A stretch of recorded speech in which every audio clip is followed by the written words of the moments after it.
Yanhwa spent every single day bringing snacks from home just to hand them over to bullies so they would leave him alone. One day, he sees a boy named Sungkwon drop two of those same bullies in seconds with nothing but judo and ended up joining the judo club. He starts off with F rank but quickly develops sharp instincts and counter skills that levels him up to S rank. However, before any of this, on the very first day of the new semester at Harang High School, practically everyone is sitting around with great anticipation, eagerly waiting to see what kind of breakfast Yanhwa had prepared for them this time around. Yanhwa ends up showing up with a bunch of burgers for the group, which they actually find themselves genuinely enjoying quite a bit. Deep down on the inside though, Yanhwa finds himself silently questioning why on earth he has to go around acting like some kind of servant on the very first day of school, which was supposed to be a fresh start for him. He makes an attempt to head back into the classroom to confront the students and argue his case with them, but the moment he catches a good look at their annoying faces, he immediately thinks better of it and turns himself right back around.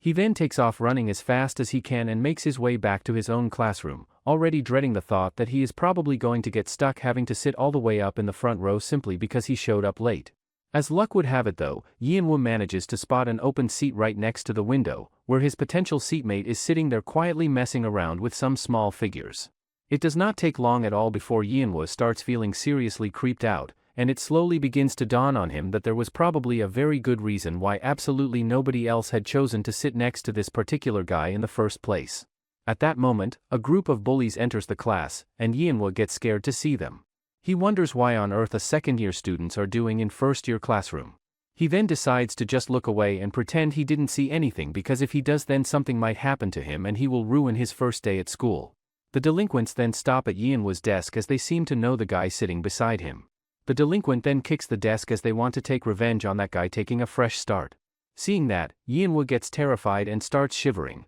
but when he looks around he finds the boy looking furious. Just then, the homeroom teacher enters the class and tells everyone to get back to their seat. The delinquents then turn around and walk away from the situation, after which the teacher addresses the remaining students and advises them that they should try their absolute best not to cause too much unnecessary trouble or inconvenience for the people around them. She also goes on to mention that, for the time being, every student should remain seated exactly where they currently are, since reassigning and rearranging all of their seats would simply be far too much of a hassle for anyone to bother dealing with at that moment. Upon hearing that, Yanhwa comes to the realization that he is now going to have to share a seat right next to that deeply intimidating guy for the foreseeable future. Just before making her exit from the classroom, the teacher lets the students know that she is heading out, and takes a moment to remind them once more that they will need to remember to bring their own packed lunches from home, given that the school cafeteria is still currently undergoing construction and is therefore not yet available for use. When lunchtime finally rolls around,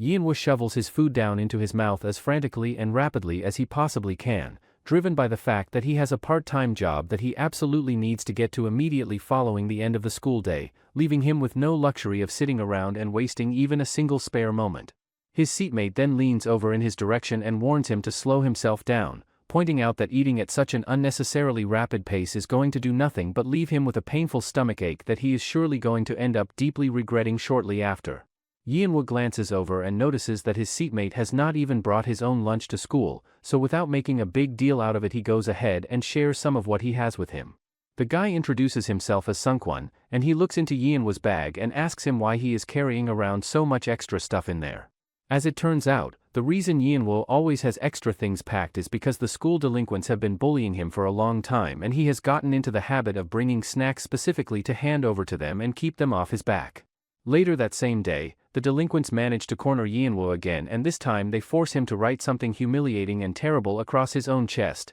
and just as he is about to go through with it Sungkwon shows up out of nowhere. Without hesitating for even a second, Sungkwon takes both of the bullies down in an instant and makes it look completely effortless. From that point onward, Yanhwa begins to notice that Sungkwon keeps staying close to him and constantly behaves in strange and unusual ways around him. On one particular day, Sungkwon is seen standing still and staring closely at the poster board, and Yanhwa, feeling confused, asks him the reason behind staring at it like that. Before he can get a proper answer, the teacher suddenly appears, startles Yanhwa, and firmly tells him to stop wasting time and quickly go to the classroom. After this moment, Yanhwa takes a glance at the board himself and realizes that Sungkwon had actually been looking at a club poster, which makes him start wondering whether Sungkwon might be interested in joining one of the school clubs. Later during class time, members of the Jiu-Jitsu club walk into the room in order to make an announcement, explaining that they have come to promote their club to the students. Yinwo feels surprised upon seeing them enter like that, but at the same time, he also notices that Sungkwon suddenly becomes angry toward them for no clear reason.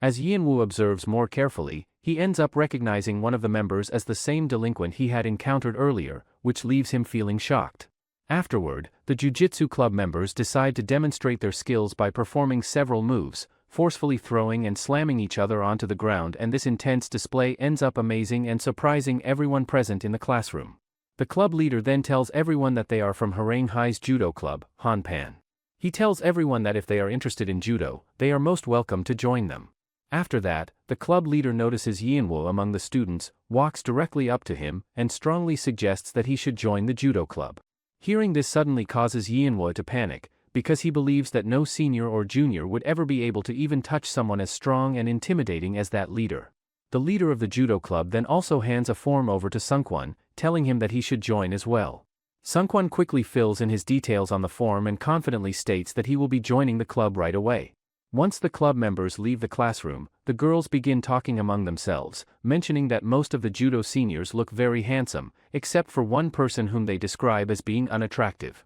They also start discussing Sungkwon, recalling how he had been quite famous back during middle school. It is revealed through their conversation that Sungkwon was actually very skilled at judo, and they claim that neither juniors nor seniors were able to challenge or defeat him. Upon hearing that, Yinwo suddenly clicks and figures out that every single move he had naturally thrown at the bullies earlier that same day had actually all been coming from the martial art of judo without him even knowing it. Sungkwon then gets Yinwo thinking by telling him that he should really give the sport a fair and proper shot, making sure to let him know along the way that judo is honestly a whole lot of fun once a person truly gets into it and begins picking up the basics little by little. In a flashback, he is drifting through all the countless long years he had spent getting pushed around, picked on, and bullied by other people for pretty much the majority of his entire life. He then shifts his attention over towards Sungkwon and raises the question of whether or not, if he were to genuinely dedicate his time and put in the real effort needed to practice judo on a serious level, he could ever actually get to a place where he was every bit as physically strong and capable as Sungkwon himself had managed to become over the years. Sungkwon does not hesitate even a little bit before shooting back with a very confident answer, telling Yinwo straight up that he absolutely had what it takes to grow into someone even stronger than just about anybody else out there. In that very moment, Yinwo finds himself thinking that this person standing before him is far cooler and more impressive than he had ever originally given him credit for. Without allowing himself a single moment of hesitation or second guessing, Yinwo goes ahead and fills out the membership form for the judo club, fully committed to giving it an honest try. Meanwhile, on a completely separate side of things, the group of bullies who had been beaten up and humiliated by Sungkwon make their way over to their leader and inform him that someone truly interesting and noteworthy had appeared, and that in their opinion, this new person might actually be operating on the very same level as him. The very next day, Yinwo shows up at the judo club and is immediately caught off guard by the sheer number of awards and trophies that are displayed all around the place. He finds himself thinking that the judo club at their school is actually pretty impressive and serious, aside from their coach who honestly looks a whole lot more like a scraggly homeless debt collector wandering the streets than an actual legitimate sports coach. Once Sungkwon and Yinwo make their way inside the club together, Yinwo is genuinely shocked to discover that the entire gym space belongs exclusively to them and nobody else. The senior member of the club then steps forward and gives the two of them a welcome into the Hanpan club, openly admitting that he has no idea what specific reason or personal motivation brought each one of them through that door, but going on to point out that as they can already see for themselves, every single member of their judo team has poured an enormous amount of blood, sweat, and tears into the hard work of becoming truly great athletes. He then goes on to tell them both very directly that if either one of them is still feeling unsure or on the fence about whether or not they actually want to commit to joining the club, then it would honestly be a whole lot better for everyone involved if they simply chose not to join at all rather than waste anybody's time. Two of the club members are training with each other and one of them slams the other quite hard on the ground. He complains that the guy is overdoing it just because the juniors are here. Yinwo thinks that this is not only dangerous, but it is beyond scary. Out of nowhere, a judo player comes crashing on Yinwo. The player then gets furious over another member for slamming him like that while Yinwo is still on the ground thinking that he was wrong and now he has to get out of this place as fast as he could. Yinwo then noises Sungkwon and finally remembers the reason why he came here in the first place. He then gets determined that he is going to become strong just like him. On the other side of things, the senior member pulls the coach aside and brings up the fact that there are not nearly as many new people showing interest in joining this year compared to before, to which the coach responds that the judo club might actually end up completely disappearing if things continue going at this kind of pace. Later on, while the two of them are making their way back home together, Sungkwon tries to get Yeonwoo to loosen up and calm down a little bit, casually telling him that if the absolute worst-case situation ends up happening, he is just going to die and that would be that. Out of nowhere, a bully attempts to land an attack on Sungkwon, who smoothly sidesteps the whole thing and shoves the guy away from him without much effort. The bully takes a good look at Sungkwon and immediately recognizes who he is, commenting that the description the other guys had given him matched up perfectly with the person standing right in front of him, which is the moment Yeonwoo puts it all together and realizes that this is none other than the two clowns who used to make his life miserable by picking on him regularly. The head bully then directs his attention fully towards Sungkwon and lets him know in a very straightforward way that he really likes him, which in his world is essentially just another way of saying that he is itching and ready for a fight. He then tops it all off by adding that there is absolutely nothing in the world that he enjoys more than completely crushing and breaking down someone who carries themselves with the same kind of confidence that Sungkwon does. All of a sudden though, something clicks in Sungkwon's head and he comes to the realization that this guy actually attends the very same school as the two of them. Sungkwon goes right ahead and lets the bully know that he is more than happy to fight him, but that there is one very particular condition that absolutely has to be taken care of before any of that can even begin to happen, and that condition is simply that the bully needs to get through Yeonwoo first and actually manage to beat him before things can go any further between them. The moment both Yeonwoo and the bully hear this condition being thrown out there so casually and without any hesitation, the two of them are left standing there in a state of complete and total shock, neither one of them having seen that coming even slightly. Sungkwon is not done there though, and he pushes things even further by throwing in the additional detail that if the bully somehow finds himself on the losing end of a fight against someone who is widely seen as being as unskilled and weak as Yeonwoo currently is, then he is going to have absolutely no way out of joining the judo club, a team that is at this particular point in time seriously and urgently struggling to find a truly skilled and talented new member who can actually bring something worthwhile to the table and help turn things around for them.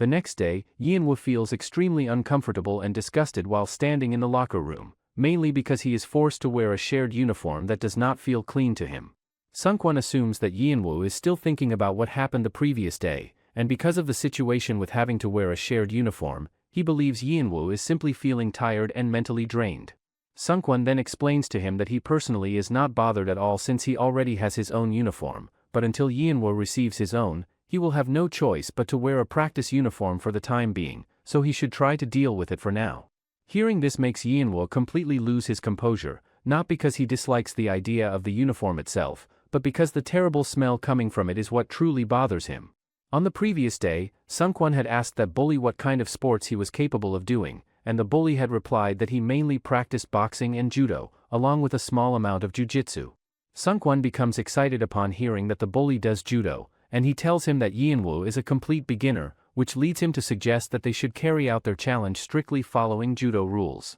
He also informs them that the match will take place 1 week later, after school, inside the gym. As Sungkwon and Yeonwoo walk away from there, the bully starts panicking and wonders to himself why he even ended up getting involved with someone as crazy as that in the first place. Returning to the present moment, Sungkwon urges Yeonwoo to hurry and change his clothes quickly. After getting ready, they step outside and notice their homeroom teacher having a conversation with the coach, which surprises them. Sungkwon then tells Yeonwoo that before everyone gathers and lines up, they should first give him a quick introduction to judo, but Yeonwoo looks confused and asks what exactly he means by that. Sungkwon goes on to explain that they will practice throwing techniques and tells Yeonwoo to try and throw him as part of the practice. Hearing this, Yeonwoo reaches forward and grabs Sungkwon by the collars, while asking if that is really how things are done in judo. However, Sungkwon tells him that at this rate he won't be able to throw him even in 100 years. At that moment, a senior approaches them and grabs Yeonwoo saying if he wants to throw someone he should grip properly like this and then slams him on the ground. He also tells Yeonwoo that if he can't do it then he should stop wasting time and just go back home. Sungkwon wonders who is that tiny guy as he is vicious and the nerd beside them tell them that his name is Woojong, a third year. The nerd asks them if they really came here knowing nothing but Sungkwon in return asks him who he is. The quiet and nerdy student mentions that he is actually in the same class as them and then introduces himself as Jinma. He goes on to explain that he has only done a small amount of research about them, but all the information he has carefully written down in his notes is based on Hanpan. Hearing this makes the boys feel excited, and Jinma adds that he does not usually share his findings like this, but this time he will reveal some details as a special treat for them. He then begins giving an introduction about the third-year students, starting with Wu Zhang, who may look small but is extremely dangerous, followed by Taepeng, who is described as being like a raging storm. After that, he mentions Myanku, Yubin, and Don Jian, who is known for being lazy about almost everything. Jinma explains that all of them together are famous as the legendary third years and are known as the pillars of Hanpan. After finishing that, he moves on to talk about the second-year students, beginning with Gidok, who looks like an old man even though he is only 18 years old. Then he mentions Sangin, Jiangxin, and Guanghayan as well. Finally, Jinma adds that the rest of the information is classified, so even if they feel curious, they should hold themselves back from asking too much about it. After hearing all of that, Yanwu begins to think that he also wants to have a cool nickname for himself, just like the others around him who seem more confident. Soon after, a senior calls everyone over and announces that there are new members who have joined today, and before they begin anything else, they should first listen to introductions from each of them. The first new member to step forward is Sangman, who explains that he has 3 years of experience and shares that his goal is to become a judo athlete in the future. After him, Sungkwon gives his introduction as well, calmly stating that he has 7 years of experience and that he mainly joined judo simply because he enjoys it and finds it fun. Finally, it becomes Yanwu's turn, and he feels extremely nervous while trying to introduce himself, ending up going on with a long and awkward explanation.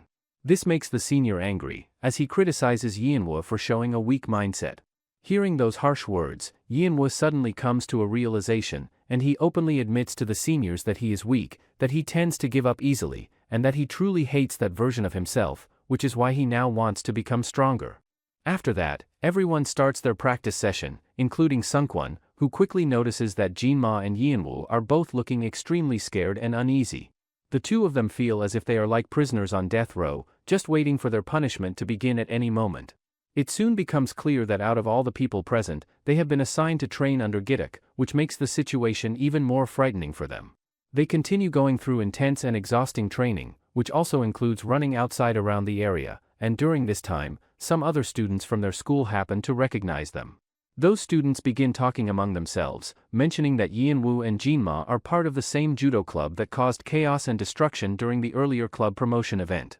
However, they are then left completely shocked when they see Gidok chasing after them while holding an electric net, using it to push them harder and seemingly torment them as much as possible during the training. The other boys in the club also feel surprised when they see Gidok harshly pushing Yanwu and Jinma, and they begin to think that Gidok is the kind of lunatic who is capable of doing anything without holding back. Gidok then releases an electric charge toward Yanwu and orders him to keep running until he completely collapses from exhaustion. One of the shorter club members nervously asks the senior whether using something like electric punishment is really acceptable at a moment like this. The senior calmly replies that since Yanwu started much later than the others, he needs that level of extra discipline to catch up. Hearing this response makes the other students feel uneasy, and one of them quietly wonders how a seemingly perfect senior could fail to notice that he might have just made a serious mistake. Before long, Yanwu and Jinma finally finish their running, but they look so drained and worn out that it seems like they could collapse at any second. Gidok then throws the electric net aside and tells them that there is no such thing as break time, ordering them to hurry up. Gidok then grabs Yanwu by his collar and smashes him so hard on the ground that it sends him to an imaginary world. Guanghayan then approaches them saying he is going to take over their coaching from here on. Later that evening, Sungkwon begs the coach that he is going to make the newbies train under him, but the coach is not accepting his plan. The homeroom teacher then steps forward saying she approves his idea, and that he should try his best. That same night, Sungkwon explains to Yanwu that during regular training they will focus on practicing the basic breakfalls, and after school hours, they will spend extra time working on techniques. Hearing this plan surprises Yanwu, as he did not expect that they would also be practicing techniques after school. He briefly thinks about Gidok, who had already shown him some techniques earlier, and he comes to the thought that although Gidok can act like an idiot at times, he does not really seem like a bad person. Sungkwon then continues explaining that the very first thing Yanwu needs to learn is proper gripping, because according to him, judo begins with the way a person grabs their opponent. He further describes that there are several different areas from which a person can grip one another, such as the back lapel, center lapel, front lapel, middle sleeve, and the collar.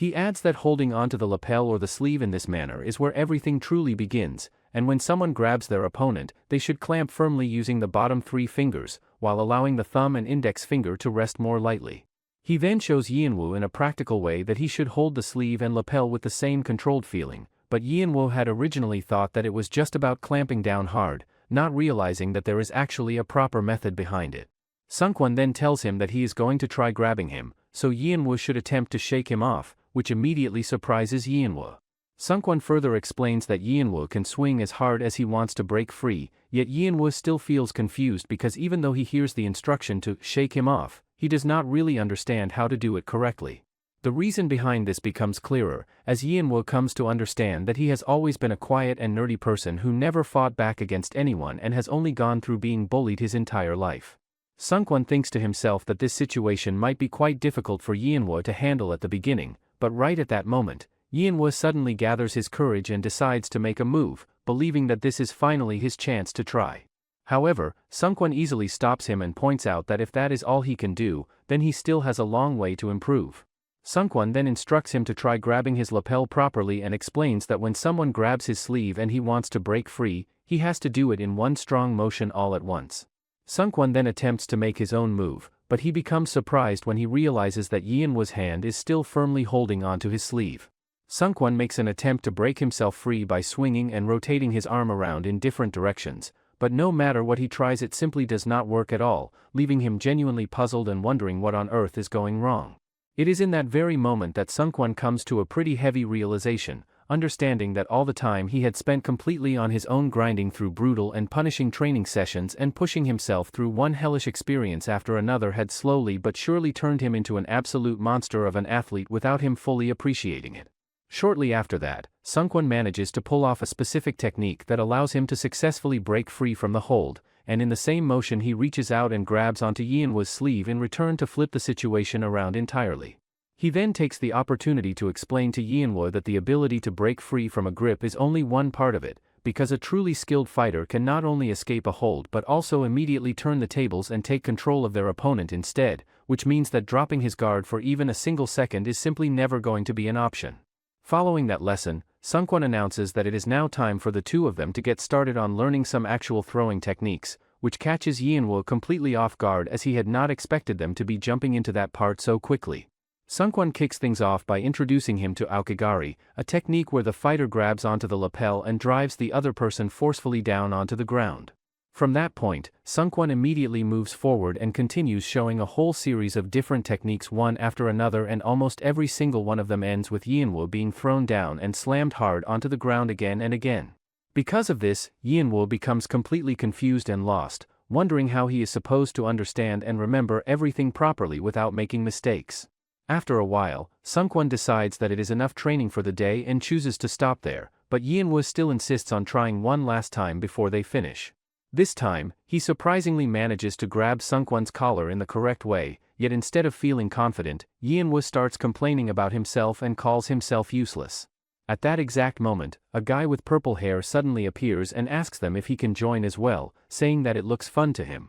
Shortly after, the two of them fill the guy in on the whole situation, explaining to him that they had gone and made a bet with the bully that Yianwu was going to step up and have an actual match against him. The guy's immediate reaction is to burst out laughing at the whole thing, finding their ridiculous little bet to be absolutely hilarious and not being able to hold back his amusement over it at all. Yianwu feels his face go red with embarrassment over the whole thing, while Sungkwon on the other hand finds himself curious and starts wondering exactly who this older guy even is. It turns out the senior is Taepeng, and it quickly becomes clear that he also wants to join their practice session. Taepeng then turns toward Yianwu and casually asks him whether he would be interested in giving the sleeve grip another go one more time, and Yianwu wastes absolutely no time in jumping at the offer and agreeing right away. Yianwu reaches out and grabs onto him, mentally reminding himself that he had done it a certain way before and trying to replicate that same feeling, and as he does so Taepeng takes notice and acknowledges out loud that his basic grip strength is actually quite solid and impressive for someone just starting out. He then turns to Sungkwon and asks him if he would mind taking a moment to physically feel Yianwu's body to check something out. After hearing that specific request, Sungkwon feels slightly thrown off and confused for a short moment, but then something suddenly connects in his mind and he seems to understand what is being implied. He reacts quickly by moving forward and grabbing Yianwu, carefully trying to figure out and confirm the idea that just came to him. Sungkwon then mentions to Taepong that his entire body feels stiff, and Taepong responds by explaining that if his whole body stays tense like that, he will not be able to move smoothly or naturally. Taepong further advises that he should focus on applying strength mainly in his hands, and while explaining a shoulder throw, he says that the first step is to break the opponent's balance, then take a position as if he is lifting them onto his back, and finally throw them over his shoulder by using the rebound force coming from his knees. Following that, Taepong tells him that it wouldn't be exaggeration, but the most important thing is breaking his opponent's center of gravity. He also says that for Aokigari, he guide the opponent's balance in the direction of his attack, and for Haingashi, he has to do the opposite. Now, he asks Yeonwoo if he wants him to show how these are used in real matches. Sungkwon and Taepong are now going to do some real sparring, and this is the first time Yeonwoo will watch a real match live. The match starts off with both of them grabbing each other's uniforms, and they try their best not to get caught by the other. Eventually, Sungkwon gets caught off guard and finds himself on the receiving end as Taepong grabs hold of him and sends him slamming down hard onto the ground. Watching the whole thing go down right in front of him, Yeonwoo is left completely shocked and finds himself wondering what exactly just happened, since everything had moved so incredibly fast that he could barely even process it in the moment. Taepong takes a moment to explain to Yeonwoo that what he just witnessed was something called a wazaari, which basically means a scoring point that gets awarded when roughly only about half of a person's back makes contact with the mat upon landing. Sungkwon pops right back up onto his feet almost immediately, making sure to point out that it was only a half point, which means that the match is far from finished and there is still plenty left to be decided between them. With that, the two of them pick right back up and continue the match from where they left off, and this time around Yeonwoo makes a conscious effort to lock in and pay much closer attention to every single thing happening in front of him, genuinely hoping that he can walk away having picked up at least something useful from watching them go at it. Sungkwon then manages to get a solid grip on Taepong, which genuinely surprises him since he had figured that Sungkwon was the type to just rely purely on raw physical strength and power, but now he is beginning to think that there might actually be a more calculated and strategic side to him as well. Taepong shifts his full focus toward finding a way to get himself out of the situation as quickly as possible, but before he can manage to do so, Sungkwon launches him down onto the ground this time around, leaving Yeonwoo even more wide-eyed and stunned than he already was. After that, Yeonwoo also joins them thinking that he has to get stronger no matter what. At the same time, the bully they are going against get back home only to get scolded by his father for fooling around. Back over at the gym, two girls from their school are hanging around and secretly watching the boys go through their practice session, and one of them admits that she finds the whole situation kind of strange and weird, just standing there watching them like this without them knowing. The other girl tells her to reframe the whole thing in her head and think of it less as straight-up staring and more as undercover reporting, since she would honestly feel a little too embarrassed to just stand out in the open and openly gawk at them without any kind of cover story. The two girls are named Yumin and Hyeryong. Despite that reasoning though, Hyeryong turns around and points out to Yumin that getting caught sneaking around and spying on them like this would honestly be even more embarrassing than just being upfront about it, and she suggests that Yumin could simply just call Sungkwon over directly instead of going through all of this trouble. But Yumin completely shuts that idea down and insists that it absolutely has to be done the undercover reporting way and nothing else. Hyeryong then raises the perfectly reasonable question of why Yumin is even here covering the judo club in the first place when she is supposed to be a member of the comics club, to which Yumin fires back that she has a much bigger and grander plan in the works that will make it all make sense eventually. She goes on to lay out her thinking, explaining that the judo club has all these boys running around working hard and sweating it out, and that she is planning to take that whole image and weave it together with some elements of romance to create something really compelling and interesting. Yumin wraps up her explanation by emphasizing that this kind of hands-on research is honestly absolutely essential to pulling the whole thing off the right way. Right at that moment, however, both Yeonwoo and Sungkwon suddenly spot the two girls lurking around and immediately walk over to ask them what exactly they think they are doing hanging around there. The moment Yumin lays eyes on the two boys standing there in their judo uniforms, all sweaty from practice, something switches on inside her and she immediately shifts into what can only be described as her full-on combat mode. Hyeryong steps in and explains to the two boys that her friend here is looking to put together a feature story on the judo club and goes ahead and introduces Yumin to them properly. Yumin then leans over and quietly whispers to Hyeryong, nudging her to go ahead and ask the boys what it was that first got them into judo in the first place. Sungkwon takes it upon himself to answer and shares that when he was just a little kid, his older sisters had a habit of constantly dressing him up and making him walk around in skirts all the time, and eventually his parents simply could not take it anymore and made the decision to go ahead and enroll him in a judo gym to toughen him up. After finishing up his story, Sungkwon glances around and suddenly notices that Hyeyang has completely disappeared from where she was standing just moments before. Yumin fills him in by telling him that she simply did not want to stick around and sit through what she considered to be his boring story, so she wandered off to the other side of the room instead. Rather than being bothered by that at all, Yumin's eyes light up with excitement and she eagerly pushes Sungkwon to keep going and tell her even more about it. Meanwhile, a separate conversation is happening on the other side of the room where Yeonwoo is talking one-on-one with Hyeyang, and he takes the opportunity to ask her whether she had already known Sungkwon before all of this came about. She explains to him that her father happens to be the head coach at the very judo gym that Sungkwon used to attend, and that Sungkwon and her father hit it off and got along so remarkably well together that she naturally ended up crossing paths with and seeing Sungkwon quite a lot over time as a result. Hyeyang then asks him what made him start judo, and Yeonwoo says that it's kind of embarrassing. At the same time, Gidok is scolding other students including Jinma, who quickly runs to the other side. There, he overhears that Yeonwoo is having a match with Daeho. Hearing that, Jinma quickly goes through his notes and tells them that Daeho's base style is boxing,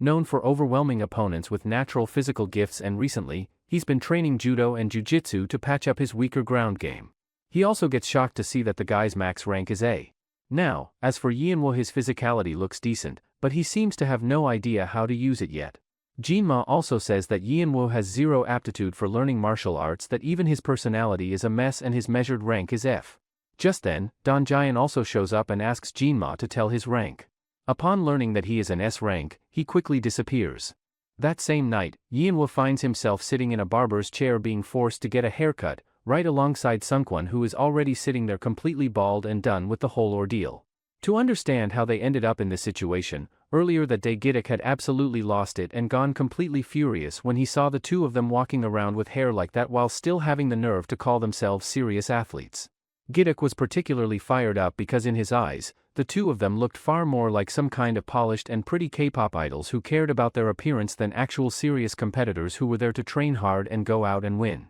After making his feelings on the matter perfectly clear, Gidok then reached out and snatched up a massive pair of scissors and made it very loudly known that he was going to take matters into his own hands and cut their hair himself right then and there. Snapping back to the present moment, Yeonwoo is completely freaking out as he stares at his reflection and comes to terms with the fact that he is now totally bald and somehow manages to look even worse than the ugliest version of himself he had pictured in his head beforehand. The barber notices his horrified reaction and asks him if he is really that unhappy with it, pointing out that he actually put genuine care and effort into the whole thing specifically because Yeonwoo happens to be a close friend of his son. A little while later, Sungkwon and Yeonwoo make their way back to the gym together, where the rest of the team immediately breaks into cheers upon seeing them walk through the door, genuinely impressed and motivated by just how seriously dedicated and committed the two of them clearly are toward their training. One of the seniors steps forward and comments that it is honestly really something to see that Yeonwoo was willing to completely give up his looks for the sake of taking his training more seriously. Yeonwoo pushes past the compliment and instead turns around and asks them all why they are even here tonight in the first place, since night training sessions are not exactly something that normally happens on a regular basis. The senior explains that he had gone ahead and filled everyone in on the upcoming match that Yeonwoo has on the horizon, and that the general feeling among the group was that getting a larger number of people together to train at the same time was only going to make the whole session more productive and beneficial for everyone involved. Right at that moment, Gidok comes walking in and wastes absolutely no time before telling Yeonwoo to come at him and practice throwing him around during the training session. Just like that, the training gets underway with Yeonwoo throwing everything he has got into attempting to pull off various techniques and moves one after another, but no matter which move he goes for or how much effort he puts behind it, he cannot manage to shift or budge Gidok even the tiniest little bit in any direction whatsoever. Gidok suddenly loses his temper and shouts at him, saying that it is obvious he is holding back because he is afraid of getting hurt. He continues by warning that if Yeonwoo cannot throw his opponent, then he will end up being the one who gets thrown instead, so he should attack as if he is trying to completely destroy his enemy. Gidok then forcefully slams him onto the ground and declares that if he does not have the resolve to break through, then he will keep throwing him again and again until he finally does. Watching the whole intense scene play out in front of them makes the rest of the group feel genuinely uneasy and worried about what they are witnessing, and one of them even turns sideways to direct a question at the captain about what exactly is going on and why things look the way they do. The captain responds by acknowledging that while Giddick might come across as extreme and way over the top in the way he is handling things, he personally believes that in this particular moment, Giddick is actually the person who has the deepest and clearest understanding of where Yianwu is at and what he truly needs more than anybody else in that room. The practice session presses on without letting up, and Giddick warns Yianwu not to even let the thought of quitting or running away cross his mind for even a single second, making it very clear that if he even attempts to do so, he will chase him down and physically drag him right back to continue training no matter what it takes.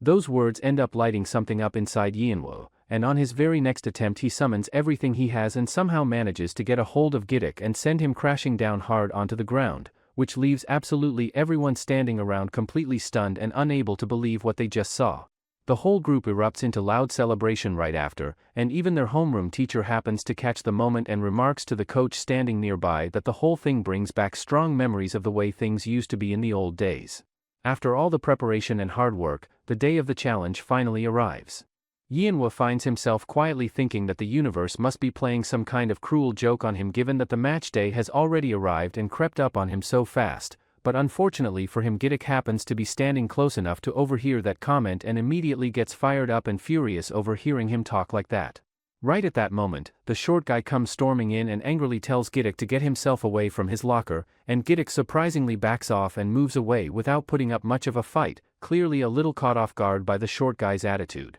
The short guy then sweeps his gaze around the room and notices Yianwu standing there as well, and rather than going over and addressing him in any kind of calm or normal way, he simply walks up and delivers a kick in his direction without any warning at all. Yianwu feels his eyes start welling up with tears because absolutely everyone around him seems to go out of their way to be mean and rough with him no matter what the situation is. The short guy then reaches out and hands Yianwu a training turtleneck to put on, making sure to clarify right away that the only reason he is even bothering to give it to him is because the size does not fit him properly anyway and it would otherwise just go to waste. That small gesture ends up hitting Yianwu surprisingly hard emotionally, and through his feelings he manages to say out loud that the Hanpan Club is honestly the absolute best. A little while later, Daeho makes his appearance at the gym, and no matter which direction he turns his eyes, members of the Hanpan Club are already positioned and standing there staring right back at him, clearly having shown up in full force to back Yianwu up. Daeho takes it all in and comes to the internal conclusion that he wants nothing more than to beat every single one of them,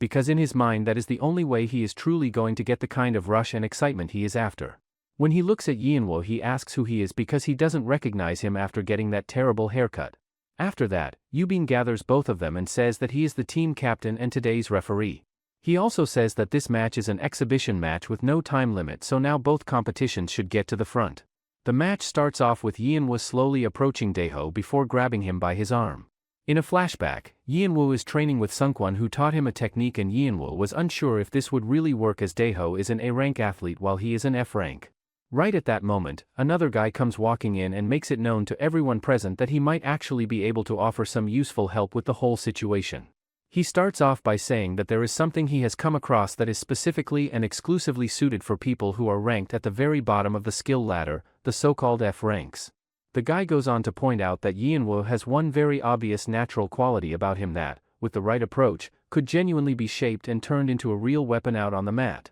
He explains that by leaning into that quality and working within his limited and rough around the edges skill set, Yianwu could slowly and carefully draw his opponent in closer, gradually pulling out their overconfidence and getting them to drop their guard without even realizing it is happening. He gives this whole approach a name, calling it the FG strategy and presenting it as if it were something worth taking seriously. Breaking it down further, he explains that the basic idea is for Yianwu to open things up by doing as little as possible, just barely enough movement and action to plant a seed of confusion in his opponent's head and make them unsure of what they are dealing with. Then, the very moment that opponent loses his concentration and lets his focus slip even slightly, Yianwu is going to seize that exact opening and send him slamming hard down onto the ground. Snapping back to the present moment, Yianwu actually pulls it off and manages to get Daeho down on the ground and immediately lights up with pure joy and excitement over having done it. His celebration is cut short though, because when he looks back over to the other side, Daeho is already back on his feet and standing there as if nothing even happened.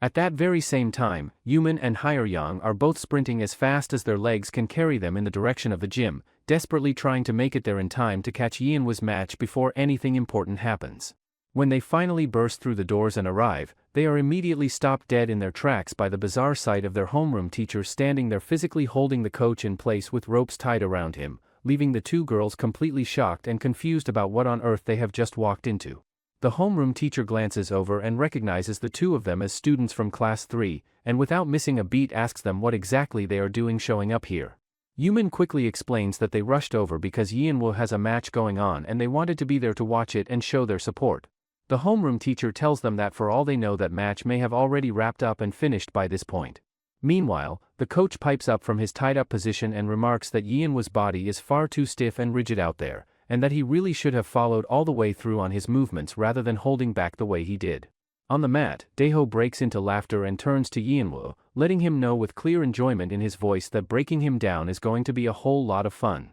The match then picks right back up and Daeho proceeds to absolutely dominate, sending Yeonwoo crashing down onto the ground over and over again using a whole range of different techniques one after another, until eventually the situation gets bad enough that the referee steps in and calls a temporary stop to the action, announcing that they will pick things back up again once Yeonwoo takes a moment to straighten out and fix his uniform. Yeonwoo then begins nervously straightening out and fixing his uniform with visibly shaky and uneasy hands. Watching from the sidelines, the others come to the shared conclusion that this match has been a pretty complete disaster from start to finish, but they do find at least one small silver lining in the fact that Yeonwoo is holding true to what he was told and refusing to give up any points despite how rough things have been going out there. And on top of that his opponent is still technically a beginner as well, so it is not a completely hopeless picture. Over on his side, Daeho reaches up and ties his hair back up and out of the way so that he can pour his full and undivided attention into the match without anything on his end becoming a distraction. As it turns out, the reality of the situation is not that Daeho is somehow unable to score points against Yeonwoo,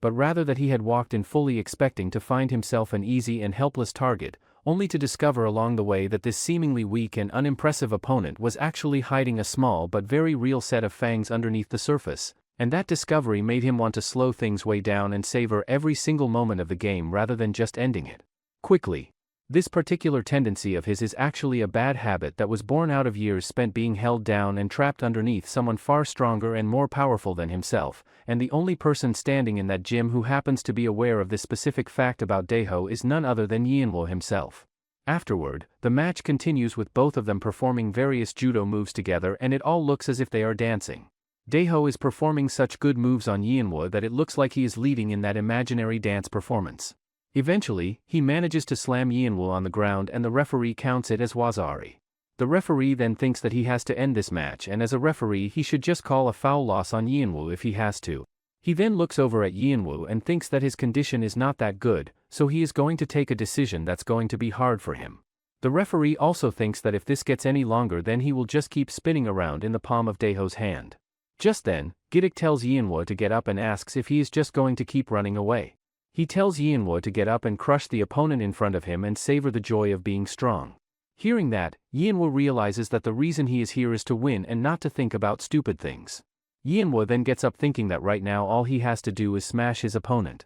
Yeonwoo grabs onto his opponent's collar in a wild and desperate way, almost like a beast, and Daeho quickly realizes that Yeonwoo has suddenly started fighting as if his life truly depends on it. Yeonwoo puts in all his effort to try and force Daeho to move from his position, but no matter how hard he tries, nothing seems to work at all. In response, Daeho firmly grabs Yeonwoo and throws him down onto the ground, telling him that he is nothing more than a light warm-up before he gets the chance to face Sunkwon. Even after that, Yeonwoo manages to get back up again and firmly tells Daeho that whatever issue he has with Sunkwon is none of his concern. Seeing this unexpected determination, everyone in the gym becomes surprised, including Gidok, who starts to think that Yeonwoo is actually doing a good job. Yeonwoo then tells Daeho that the person he should be keeping his full attention on is the one standing right in front of him, telling him plainly to stop letting his mind wander off toward thoughts of Sunkwon and focus on what is actually happening right here and right now. The match pushes forward with Yeonwoo reaching out and grabbing Daeho firmly by the collar before driving him down toward the ground in an attempt to throw him. The referee takes a close look at the landing and determines that it was a little too shallow to count for anything, calling it a no score, but at the same time he cannot help but feel genuinely surprised as he watches Yeonwoo gradually and steadily beginning to take over the rhythm and flow of the match in a way nobody was really expecting from him. Daeho begins to feel the pressure mounting and starts having to work harder to keep up, but he manages to turn things around for a moment and gets Yinwo taken down to the ground. The referee immediately calls out Osikomi, signaling a hold down, and everyone watching reacts with disbelief at the sight of an actual hold down happening in what was supposed to be a beginner-level match. Sungkwon's voice cuts through all the noise as he shouts at Yinwo to find a way to get himself out of there, and internally Sungkwon is kicking himself because he realizes that he never once got around to teaching Yinwo any pinning escapes during their training sessions together. Then, in a moment that catches pretty much everyone off guard, Yinwo actually manages to break free from the hold entirely, leaving Daeho staring at him and genuinely asking himself just how physically strong this guy actually is underneath all.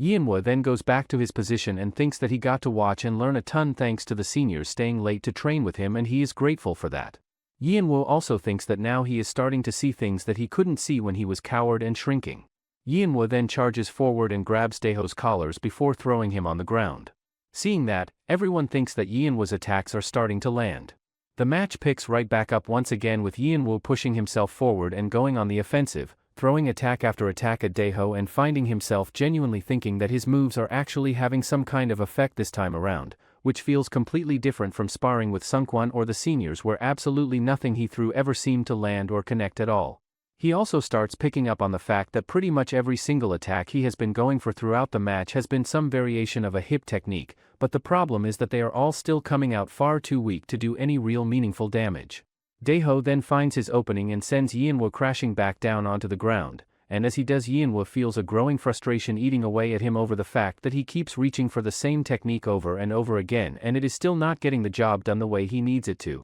Soon after getting back into the fight, Yinwo suddenly lunges forward and manages to grab Daeho's collar with a strong and steady grip, and from that moment onward, both of them become completely focused and fired up, putting all their strength into resisting and countering whatever the other tries to do. Yinwo makes a determined effort to throw Daeho off balance and bring him down to the ground, but Daeho does not fight fairly and instead of falling properly, he intentionally pulls Yinwo down with him, causing both of them to crash onto the floor at the same time. Everyone watching reacts immediately, wondering if Yinwo is even still conscious after landing so harshly and directly on his face. Despite that, Yinwo slowly pushes himself up from the ground and stands back on his feet, with blood flowing down his face, and in that painful moment, a thought begins to form in his mind that this might actually be his chance to finally defeat Daeho. Right after that, Yumin comes rushing over toward the boys and immediately moves in to help Yinwo clean up around his eyes. She takes one look at the damage and tells him straight up that it is split wide open, which means he is most likely going to be left with a permanent scar,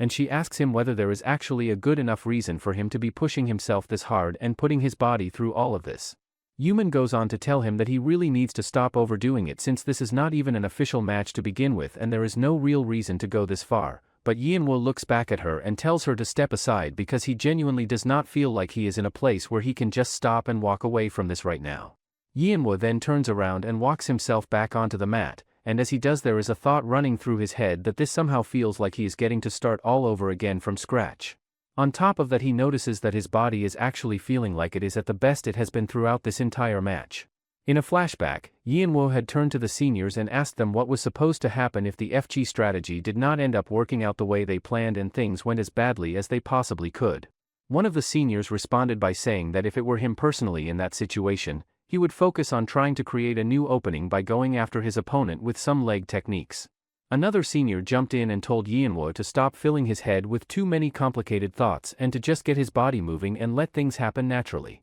However, Gidok becomes angry, thinking that Yinwo is already preparing himself to lose, but the bald student suggests that Yinwo should first analyze and fully understand the situation before trying to carry out any kind of strategy. After that, a couple of other students also share their own points of view, with one of them admitting that he would feel confused about what to do, while another senior says that he would try to irritate and pressure the opponent using strange and unorthodox techniques. After listening to all these different answers, Yinwo ends up feeling even more confused, thinking that everyone makes sense, yet he still cannot find a clear answer for himself. Sungkwon then tells him that there is still one person whose opinion they have not asked yet, and that is the short member of the Hanpan Club. The short student suddenly appears and says that he does not really know what he would do in that exact situation, but if he actually did know, he would have already succeeded by now. Before leaving, he also tells Yinwo that in the worst possible situation, the best thing someone can do is to keep moving forward and keep trying until the very end without ever giving up.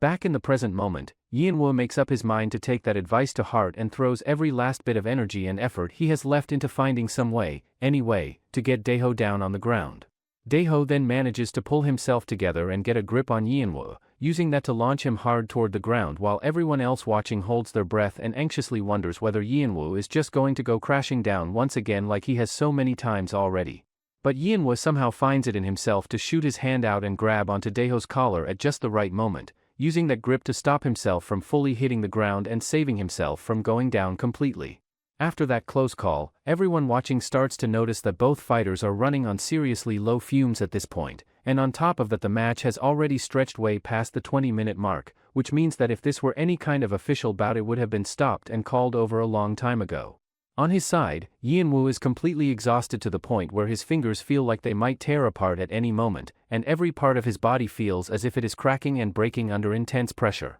Even with all of that, he plants his feet on the ground once again and refuses to back down, telling himself that he will keep pushing forward and give everything he has left no matter what happens. The boy wearing glasses then tells the other student that both of them have clearly reached the absolute limit of what their bodies can handle, and realistically, this situation can only continue for a few more seconds at most before one of them finally collapses. The match then begins with Yanhwa suddenly slamming Daeho hard onto the ground, leaving everyone around them completely speechless in shock. Shortly after that, the referee steps in and brings the match to a stop, officially announcing to everyone present that Yanhwa is the winner before instructing both competitors to stand up straight and exchange their bows with one another. Yanhwa feels a wave of nervousness hit him the moment he hears that he is going to have to stand up and bow, given the state his body is currently in. Despite the fact that his body is limping and completely beaten up, he makes a genuine effort to pull himself upright and bow properly, but Giddick moves in and steps up to help him out, telling him quietly that he did a really good job out there.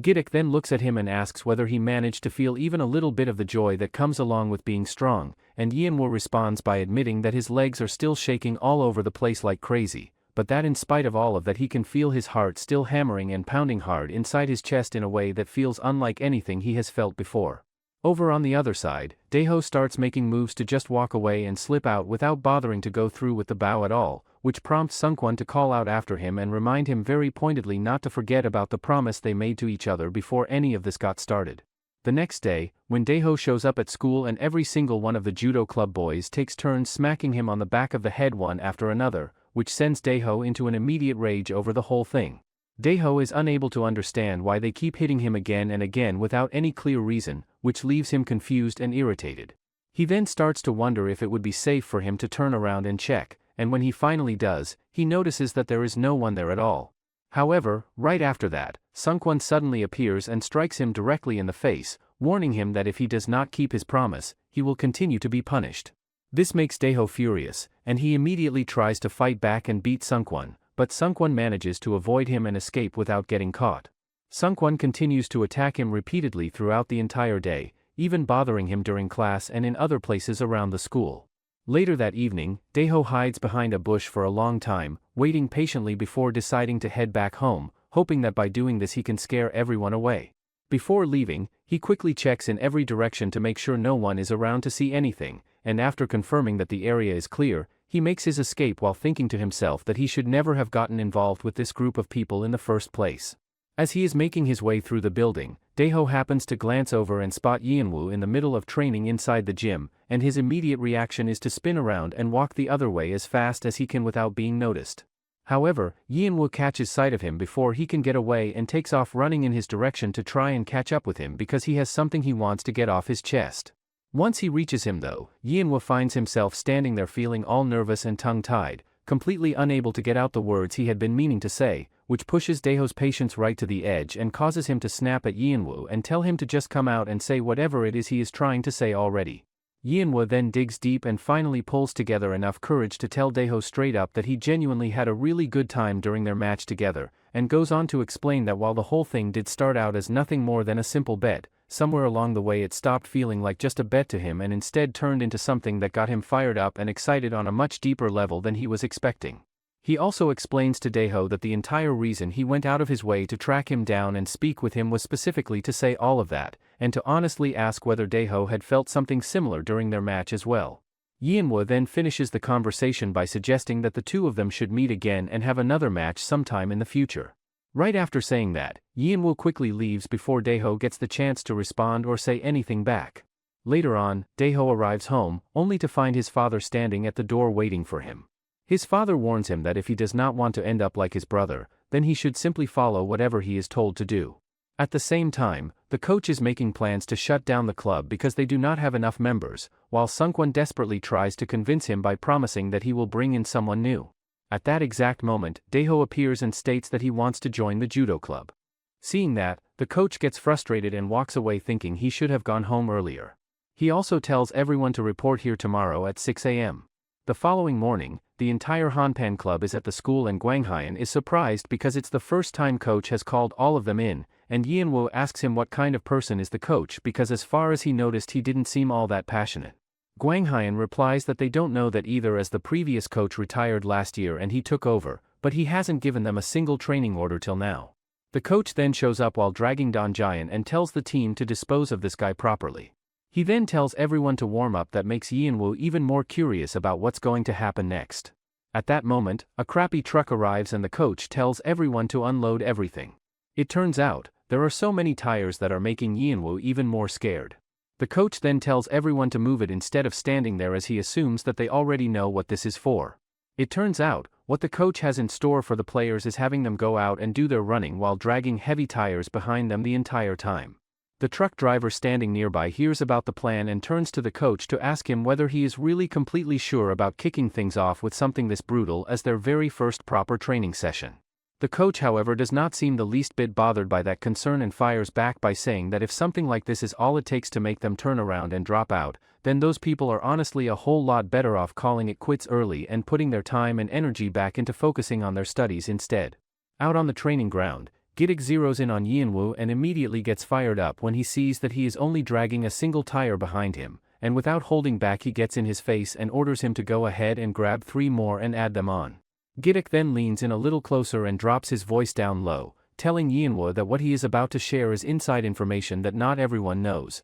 but that apparently the #1 ranked judo player in the entire world, a guy named Manhwa, had a well-known love for training with exactly 3 tires as well. That little piece of information is enough to spark something in Yeonwoo and give him a small but noticeable boost of motivation, and Giddick pushes it even further by telling him that he should reach out and grab hold of the same kind of strength that the greatest in the world once chased after. With that ringing in his ears, Yeonwoo gets back to it and pushes through the rest of his training, hauling all 3 tires behind him, and even Sungwon finds himself genuinely impressed watching him drag all 3 of them completely on his own without giving up. After a while, the boys are already exhausted to their limits. The other players mocks them, saying this is what happens when they overdo it from the start. The coach then turns his attention over to Yeonwoo and questions why he is just lying flat out on the ground when training has not even come close to being over yet. Yeonwoo is then pushed back up onto his feet and forced to get moving through a whole new set of exercises, and as he struggles through them a thought crosses his mind that he is only now starting to understand why the coach had never really handed out any serious training orders up until today,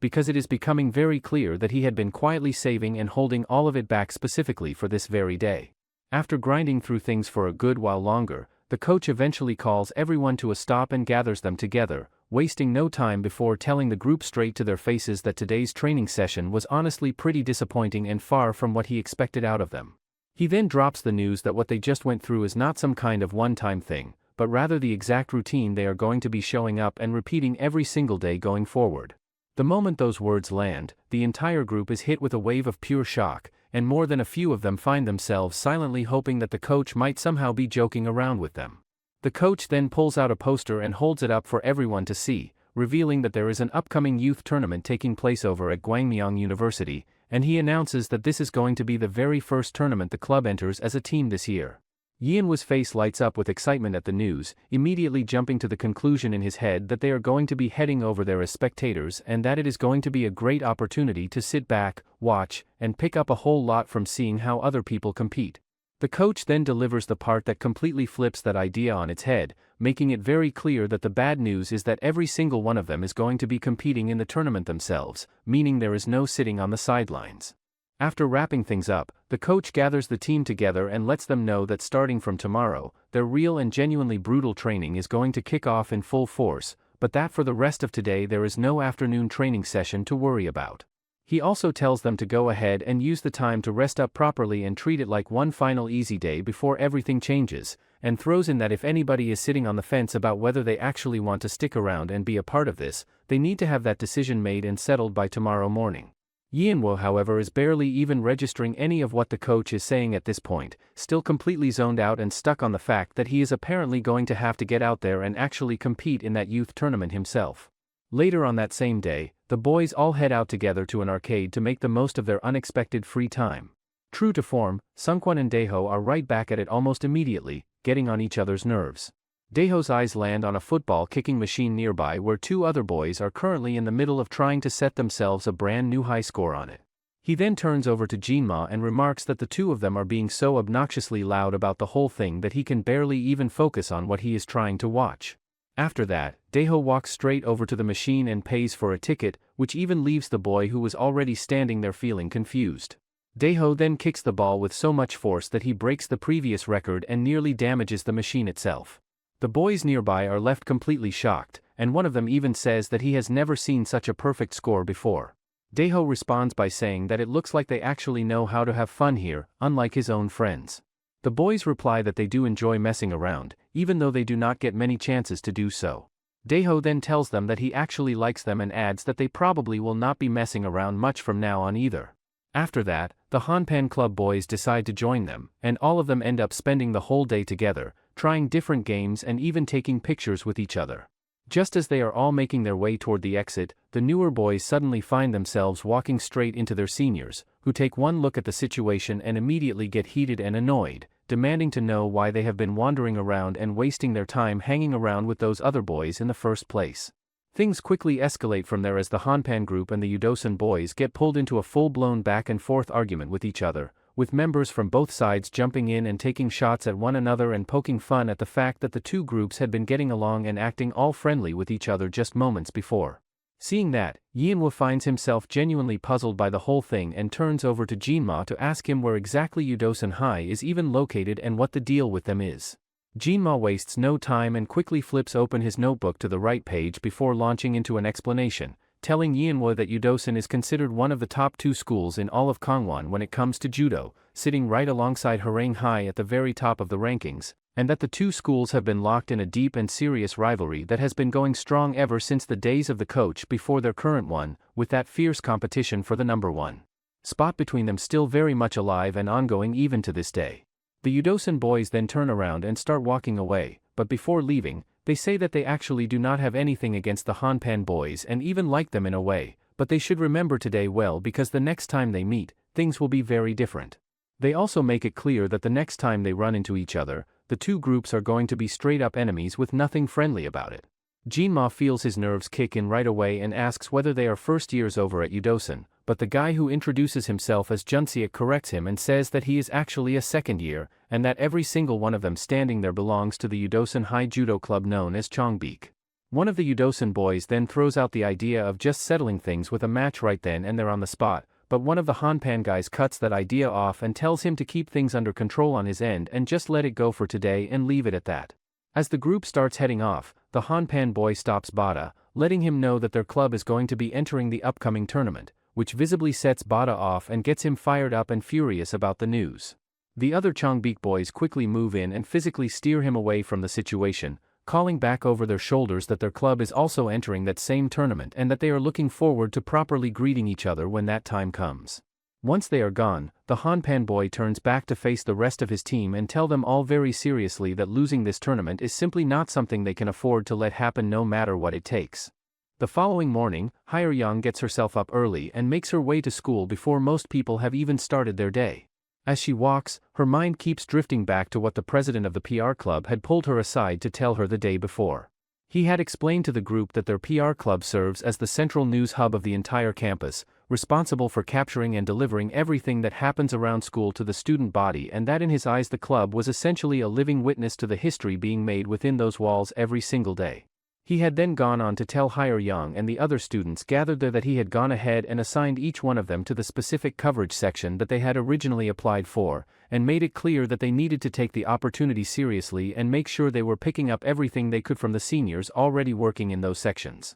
Back in the present, Hyur-young then accidentally overhears a conversation between two students nearby who are chatting excitedly about how they got placed on the on-campus bunny coverage team, and listening to them go on about it makes her pause and genuinely start wondering to herself whether she ended up picking the wrong club entirely. Right at that moment, however, a girl named Kim Woory who covers the judo section comes walking over and without any hesitation or delay immediately sits down and starts banging out an article about their coach at a pretty impressive speed. In the article, Woory slaps on the headline that the bear coach is finally on the move with the judo team, which catches Hyur-young completely off guard when she gets a look at it. Woory notices Hyur-young staring at her article and asks her straight up why she is looking at it like that, which prompts Hyur-young to quickly pull herself together and introduce herself, letting Woory know that she has just been newly assigned to the judo section. Woory quickly recognizes her as Trash's little sister and welcomes her to the judo section. Hyur-young excitedly asks her what she should be doing, and Woory tells her to just watch what she do today and starting tomorrow,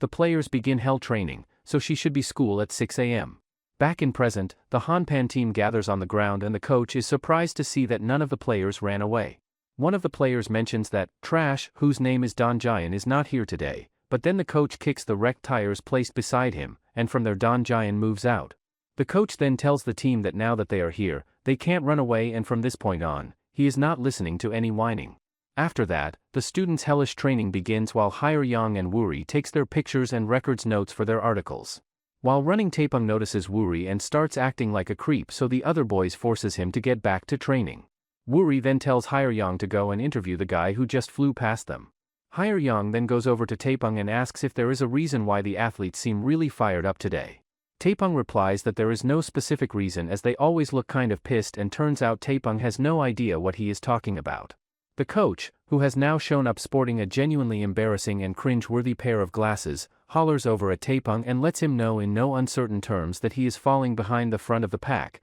and that if he dares to drop back any further he is going to be rewarded with an extra 10 laps on top of everything else. The hell training that had kicked off with the seniors letting out a battle cry about crushing Yudosan High turned out to be so much more brutal and punishing than absolutely anything any of them could have possibly pictured themselves for going in. Yeonwoo is completely running on empty at this point, feeling so drained and pushed to his limit that his stomach is turning and he feels like he is on the verge of throwing up, made even worse by the fact that he has not managed to get a single bite of food into his body yet. Hyur-young notices the state he is in and asks him whether he is doing okay, and Yeonwoo admits to her that it is genuinely really tough and hard going, but then follows that up by saying that in spite of all of that he is somehow still finding it fun and enjoyable in a strange way. He finds himself thinking that whenever he pictures the stronger and better version of himself that is going to exist on the other side of all this hard work and time, he just cannot help but feel a real sense of happiness and excitement bubbling up inside him. After that little exchange, Hyur-young gathers Yeonwoo and Sungkwon together and gets them to pose for a picture,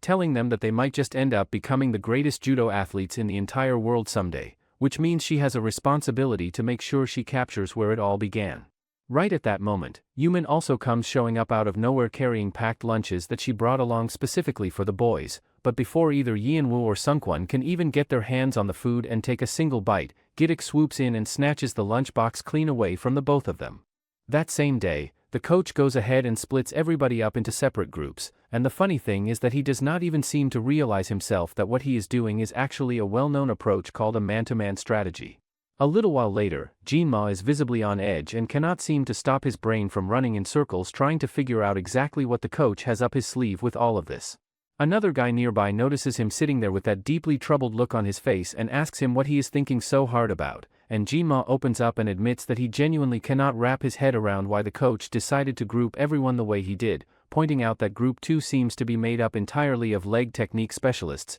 Group 3 is clearly all hand technique guys, and Group 4 is the hip technique players, which leaves him scratching his head trying to figure out what on earth Group 1 is supposed to represent and what they all have in common. That question catches Sungkwon's attention and gets him thinking hard about it too, and after turning it over in his head for a moment something suddenly clicks and he lands on the realization that Yeonwoo, who happens to be sitting in that same group, is left-handed. Yeonwoo confirms this and mentions that his left hand is definitely the one he naturally reaches for and relies on more, and Sungkwon connects the dots right away and points out that this explains exactly why all of his left-handed techniques have been landing so much cleaner and more effectively than anything he tries on his right side. The coach then wanders over in Sungkwon's direction and asks him whether he is only just now figuring all of that out, before Sungkwon goes ahead and refers to himself as a judo genius, which honestly does not come across as even slightly believable to anyone standing there. The coach then goes on to add that they can all probably start to see the reasoning behind how he put the groups together the way he did, explaining that the whole idea is for the mentors to go through and review the fundamentals while passing on what they know, and for the ments on the other end to soak up everything they can by learning directly from them. Shortly after that, one of the guys walks over to Yeonwoo and tells him to go ahead and throw him, which leaves Yeonwoo looking genuinely confused as he asks the guy whether he is really and truly sure about that. The guy immediately gets annoyed and snaps back at him, asking whether being completely frustrating and hesitant is some kind of special skill that Yeonwoo has developed. That prompts Yeonwoo to stop second-guessing himself and quickly reach out to grab the guy's arm before attempting to launch him down onto the ground. The whole thing falls completely flat and goes nowhere near the way he intended, as the guy ends up flipping the situation around entirely and sends Yeonwoo crashing down onto the floor instead without much trouble at all. On top of that, the guy makes sure to point out to Yeonwoo that his opponent out on the mat is not some lifeless mannequin just standing perfectly still and waiting to be thrown, and tells him to stop walking around acting all confident just because he happened to get the better of one beginner a single time.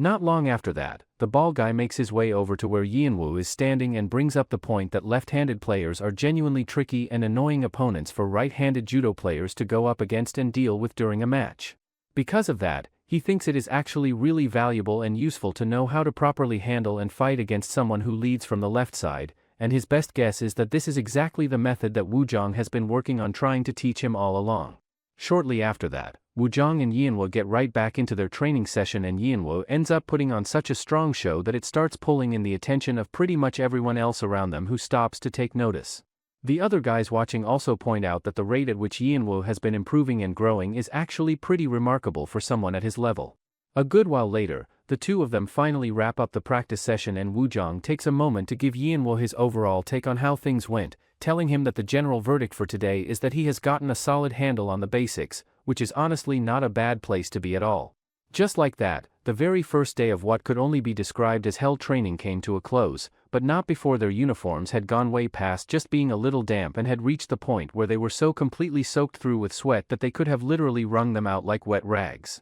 Every part of their bodies was sore and aching, and their arms were shaking and trembling with exhaustion, but somehow none of that seemed to matter enough for either of them to dwell on it. The training days then flew by at a pace that felt faster than anything, and almost before Yeonwoo could even fully process how much time had passed, he found himself standing right outside the entrance of the tournament venue with the whole thing suddenly feeling very real. Sungkwon looks him over and immediately starts ribbing him, telling him that just one glance at his face is more than enough to know without any doubt that he is absolutely terrified right now. A little later on, the Yudosan club members happen to spot Daeho and the rest of the group from the other day and immediately recognize them from their earlier run-in. Junseok from Yudosan walks over and tells them that they need to make sure they take care of business and win their first match so that the two groups can end up crossing paths again in round 2. Daeho however gets thrown off for a second and looks a little lost by what Junseok is suggesting, which leads Junseok to ask him whether he even bothered to sit down and look over the match bracket at any point before showing up. Daeho shoots back that there was really no point in him looking at it because as far as he is concerned they are going to go out there and win regardless of what the bracket says. Junseok then steps in a little closer and tells him that it is a great thing to say and all, but that he should still at least try to look a tiny bit nervous about the whole thing, especially since Junseok himself is actually sitting at a pretty high level of confidence going into this tournament as well. Without missing a beat, Daeho reaches out and puts his hand on Junseok's shoulder right back, matching his energy and telling him flat out that he is just as confident as he is, which ends up making the whole exchange feel genuinely awkward for both of them as they stand there mirror imaging each other. Right at that moment, before things can get any more uncomfortable between the two of them, an older man comes walking over and makes his way directly toward Sungkwon, stopping in front of him and asking whether he has ever thought about or considered transferring over to Yudosan High. It turns out, he is Yudosan High's coach and everyone is shocked to see him. Yeonwoo also gets surprised wondering how come their coach looks normal while their coach is a complete weirdo.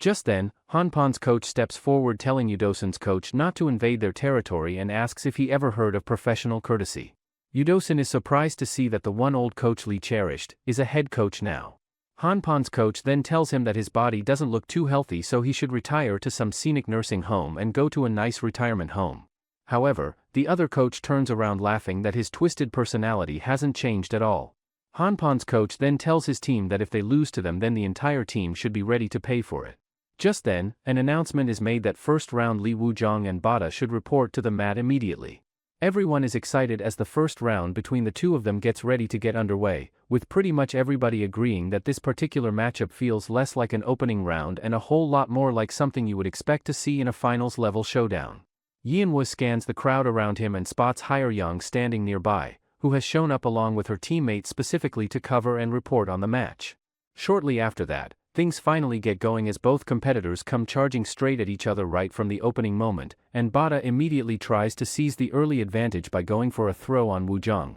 but the attempt does not go anywhere and gets shut down before it can develop into anything. Yanwu watches this because what he just saw was Bada setting up Seol Nagi move right at the very start of the match, only for it to get completely blocked and stopped in the blink of an eye. Wuzhong then looks down at Bada and tells him plainly that shoulder throws are clearly not his strong suit and that he might as well stop wasting everyone's time stalling around and just get up and fight properly. That comment hits a nerve with Bada and sends him into a fury as he launches himself at Wuzhong, who digs in and puts everything he has into defending against the incoming assault. At the same time, one of the players nearby mentions to the others that the reason Wuzhong seems so unusually fired up and intense today is because of a bet he made with Yanwu, where the one who ends up losing has to go ahead and shave their entire head completely bald. When Yanwu sees that, he finds himself hoping that Wuzhong comes out on the losing end of this one, because he has been dying for the chance to finally see what Wuzhong looks like completely bald. The match continues with Bada once again trying his best to throw Wuzhong on the ground, but no matter what technique he uses, Wuzhong doesn't even flinches. Eventually, Wuzhong loses his control and Bada manages to throw him on the ground because of his own foolishness. Bada then tells him that he really sucks at those inner thigh throws and he still have half the time left, so he should stop stalling and stand up. The match picks right back up and this time around Wuzhong makes his move and goes for a throw, but the referee steps in once again and counts it as nothing more than an inner thigh reap rather than giving him any points for it. Things then take an awkward turn when Wuzhong ends up losing his footing and slipping on the floor, which leaves Yanwu on the sidelines shaking his head and wondering out loud why he keeps going back to the same thigh throw over and over again when it clearly has not been working for him at any point during this match. Sungkwon however sees it differently and pushes back on that thinking, suggesting that Wuzhong is not just blindly repeating himself but is actually biding his time and waiting for exactly the right moment to pull out something unexpected and unorthodox that will catch his opponent completely off guard and end things cleanly. Right then, another guy nearby lets out a laugh at the two of them and tells them that they really do not know Wuzhong anywhere near as well as they think they do. He goes on to break it down for them, explaining that Wuzhong is essentially just a walking ball of pure pride wrapped tightly around an intense competitive streak, and that there is a 100% chance he is going to finish this match specifically with that thigh throw and nothing else no matter what it takes to get there. He also throws in the observation that players who are only out there to have a good time and enjoy themselves are never going to be the ones walking away with wins, and tells them both to keep their eyes locked on Wuzhong and pay close attention to what he is doing out there. As the match continues pushing forward, Wuzhong begins to clearly take over and assert his dominance, and it slowly starts to dawn on Bada that provoking this particular guy for absolutely no good reason was probably one of the worst decisions he could have made going into this. Since there is only half time left, Bada tries to do an underneath move with a shoulder throw, but Wuzhong doesn't move even an inch. Sungkwon says that he defended by pulling out his arm and leg at the same time. Bada then tells Wuzhong to stop wasting strength as they should finally put an end to this. However, Wuzhong starts laughing and asks if he is scared that he might lose if they keep going. Sungkwon then asks Yanwu what the situation looks to him, and he replies that even though he's clearly down by a half point, Wuzhong seems to be getting sharper and sharper. At the same time, Wuzhong manages to throw Bada on the ground and gets the point for it. Sungkwon gets excited that Wuzhong only starts boiling over as time goes on, and he's a slow starter. Bada is now completely confused and thinks that Wuzhong's eyes are gone crazy and dragging the match this longer will only put him at a disadvantage. After that, Bada charges at Wuzhong to finally end the match this time, but Wuzhong uses a different technique to throw him on the ground and gets a full point. The match is now over and Taepeng asks the girl if they are going to cheer for him since now it's his turn, and the girl tells him to fight and come right over as they need to do an interview. That comment ends up sparking something in Hyeyang's head and she quickly makes her way over to where Yanwu is standing to try and get an interview out of him instead. She kicks things off by asking him how it feels to be stepping out onto the mat and competing in his very first ever tournament, but Yanwu is so completely wound up with nerves at that moment that he cannot get a single word to come out of his mouth properly.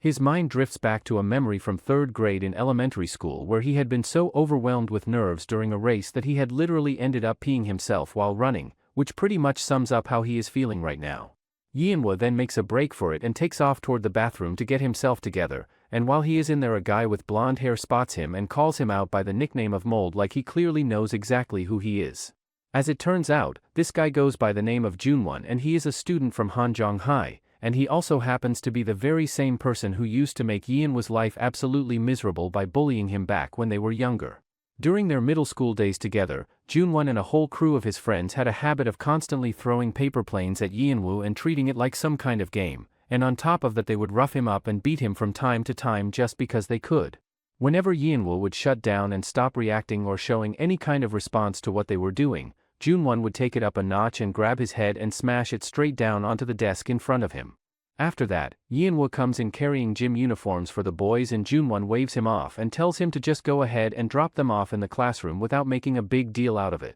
As Yeonwoo turns around to head out, Junwon's eyes land on a bandage sitting on the back of his neck and something about it immediately catches his attention. Junwon reaches out and grabs at the bandage, asking whether Yeonwoo is really in that rough of a shape, pointing out that he seems to have some kind of patch stuck on him every single day without ever missing one. Upon hearing that, the other boys in the room pick right up on it and start cracking up and laughing along, throwing out the suggestion that Yeonwoo must be hiding some kind of tattoo underneath it and using the bandage as cover. Junwon then swings his attention back over to Yeonwoo and lets him know that his curiosity has simply gotten too strong to ignore at this point, telling him that he is just going to go ahead and peel that thing right off to find out once and for all what is hiding underneath it. Before Junwon actually gets the chance to follow through on that and rip the bandage away, however, Yeonwoo shoots his hand up and wraps it tightly around Junwon's wrist, holding it firmly in place and says that he is absolutely not going to allow him to do that under any circumstances. The way Junwon responds to being physically stopped and pushed back like that is to completely lose it and burst into a loud and totally unhinged fit of laughter,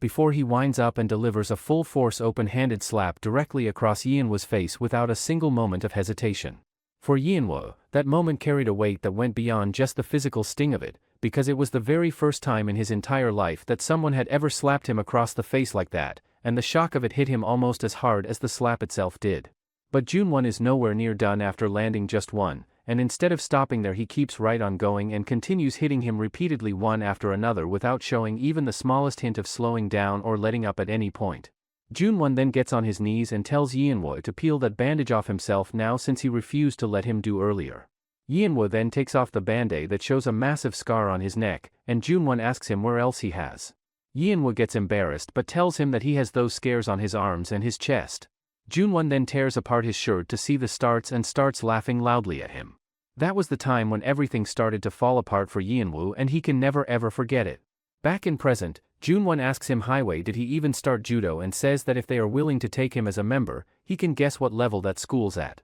Hearing that, Yeonwoo and he turns around ready to actually do something about it for once, but the moment his eyes meet Junwon's stare he feels that familiar old fear creep right back in and freeze him in place all over again. Junwon then looks at him with complete contempt and asks him whether he seriously thinks that working out a little bit here and there is somehow going to change anything meaningful about who he is, before telling him flat out that he should just accept the garbage place he occupies in life and stop pretending otherwise. Right at that moment, an announcement cuts through everything and makes it known that it is time for Yeonwoo's match to begin, with his opponent being a guy named Jibyul. When Yeonwoo finally drags himself out of the bathroom and steps back into the hallway, the coach spots him right away and immediately tells him to go ahead and take off the tights he is wearing underneath his uniform before the match gets started. The coach explains that a guy simply cannot have anything on underneath his judogi and that is just the way it is. Standing there in that moment, everything that had just happened in that bathroom combined with all the old memories and deep-seated insecurities Yeonwoo carries around with him every single day suddenly starts bubbling and boiling up inside his head all at once in a way that is hard to push back down.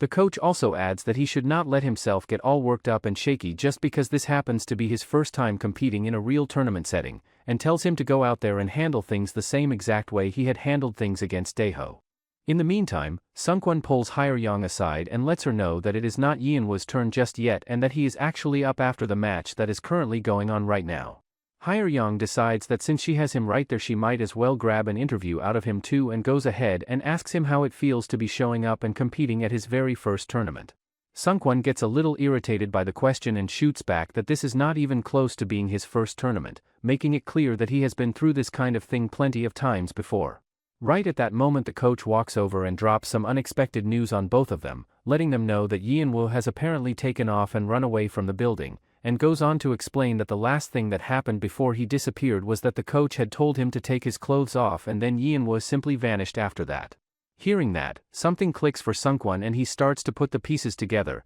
coming to the realization that whatever is going on with Yeonwoo right now must have something to do with his body and whatever he has been keeping hidden, and he finds himself genuinely hoping that Yeonwoo has not gotten too far away from the building. Without wasting any more time, Hyeryong and Sungkwon head outside together to track him down, and since there is a lot of ground to cover outside the building the two of them decide to split up and go in separate directions to cover more area. Sungkwon works his way through pretty much every spot he can think of checking but comes up completely empty-handed without a single sign of Yeonwoo anywhere. Then his eyes land on what looks like someone crouched behind a bus parked nearby, and he immediately takes off running toward it, only to get there and find that it is actually just Bada sitting there quietly patting a stray cat. Bada nearly jumps out of his skin when he looks up and sees Sungkwon standing right there, his mind immediately jumping to the panicked conclusion that Woojong has apparently decided to start going around and bullying the younger students now. Sungkwon turns to Bada and asks him whether he happened to catch sight of his friend going anywhere, and Bada tells him that he saw someone heading off in the direction of the front gate. With that to go on, Sungkwon takes off toward the front gate and sure enough manages to track Yeonwoo down right there. He walks up to him and asks him what on earth he is doing all the way out here and follows that up by telling him that it is still not too late for him to turn around and head back inside and get things sorted out. Yeonwoo however does not take him up on that and instead drops the news that he is done and wants to quit the whole sports thing entirely, which genuinely catches Sungkwon off guard and leaves him standing there trying to make sense of why he would want to walk away from everything all of a sudden like this. Yeonwoo does not offer up any kind of explanation or response to that and instead just keeps his eyes fixed downward at the ground beneath his feet while the rain continues to fall around them. When Sungkwon reaches out toward him, Yeonwoo brushes his hand away and tells him bluntly that he should just keep his distance and stay away from him right now. That reaction causes Sungkwon's frustration to bubble up and boil over, and he squares up to Yeonwoo and tells him to just stop for a second, take a breath, and calm himself down enough to actually open up and tell him what exactly is going on and what he is dealing with right now.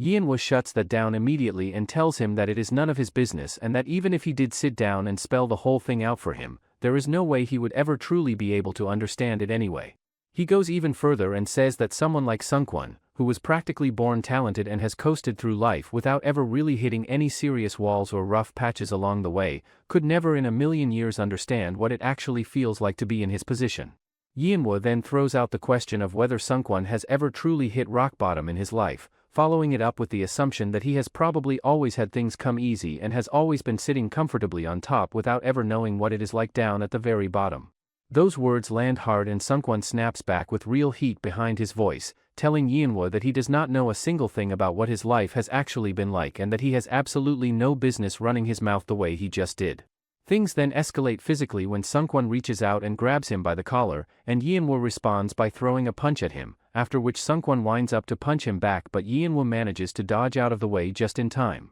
From that point the two of them just go at each other back and forth, trading hits until both of them are too worn out and exhausted to keep going anymore. Yeonwoo keeps throwing punch after punch at him, but Sungkwon manages to slip and dodge every single one of them and creates some distance between the two of them to reset. After that, Sungkwon then comes charging straight back at Yeonwoo with a punch of his own but pulls it back and stops it just barely short of connecting with his face right at the very last second. Sungkwon then looks at him and tells him straight up that he is genuinely and deeply disappointed in him right now, but that after everything that just happened, he feels like he has a better understanding of what Yeonwoo has been carrying around inside him. Right at that moment, Hyeryong comes rushing over and physically steps in between the two of them to put a stop to the whole thing before it goes any further. She then turns on Sungkwon and demands to know why he is out here getting into a brawl when she had specifically just asked him to go out and look for Yeonwoo and bring him back. A little while later, the two of them end up sitting in the nurse's office getting bandages put on their faces, and even the doctor on duty feels the need to give them a piece of his mind,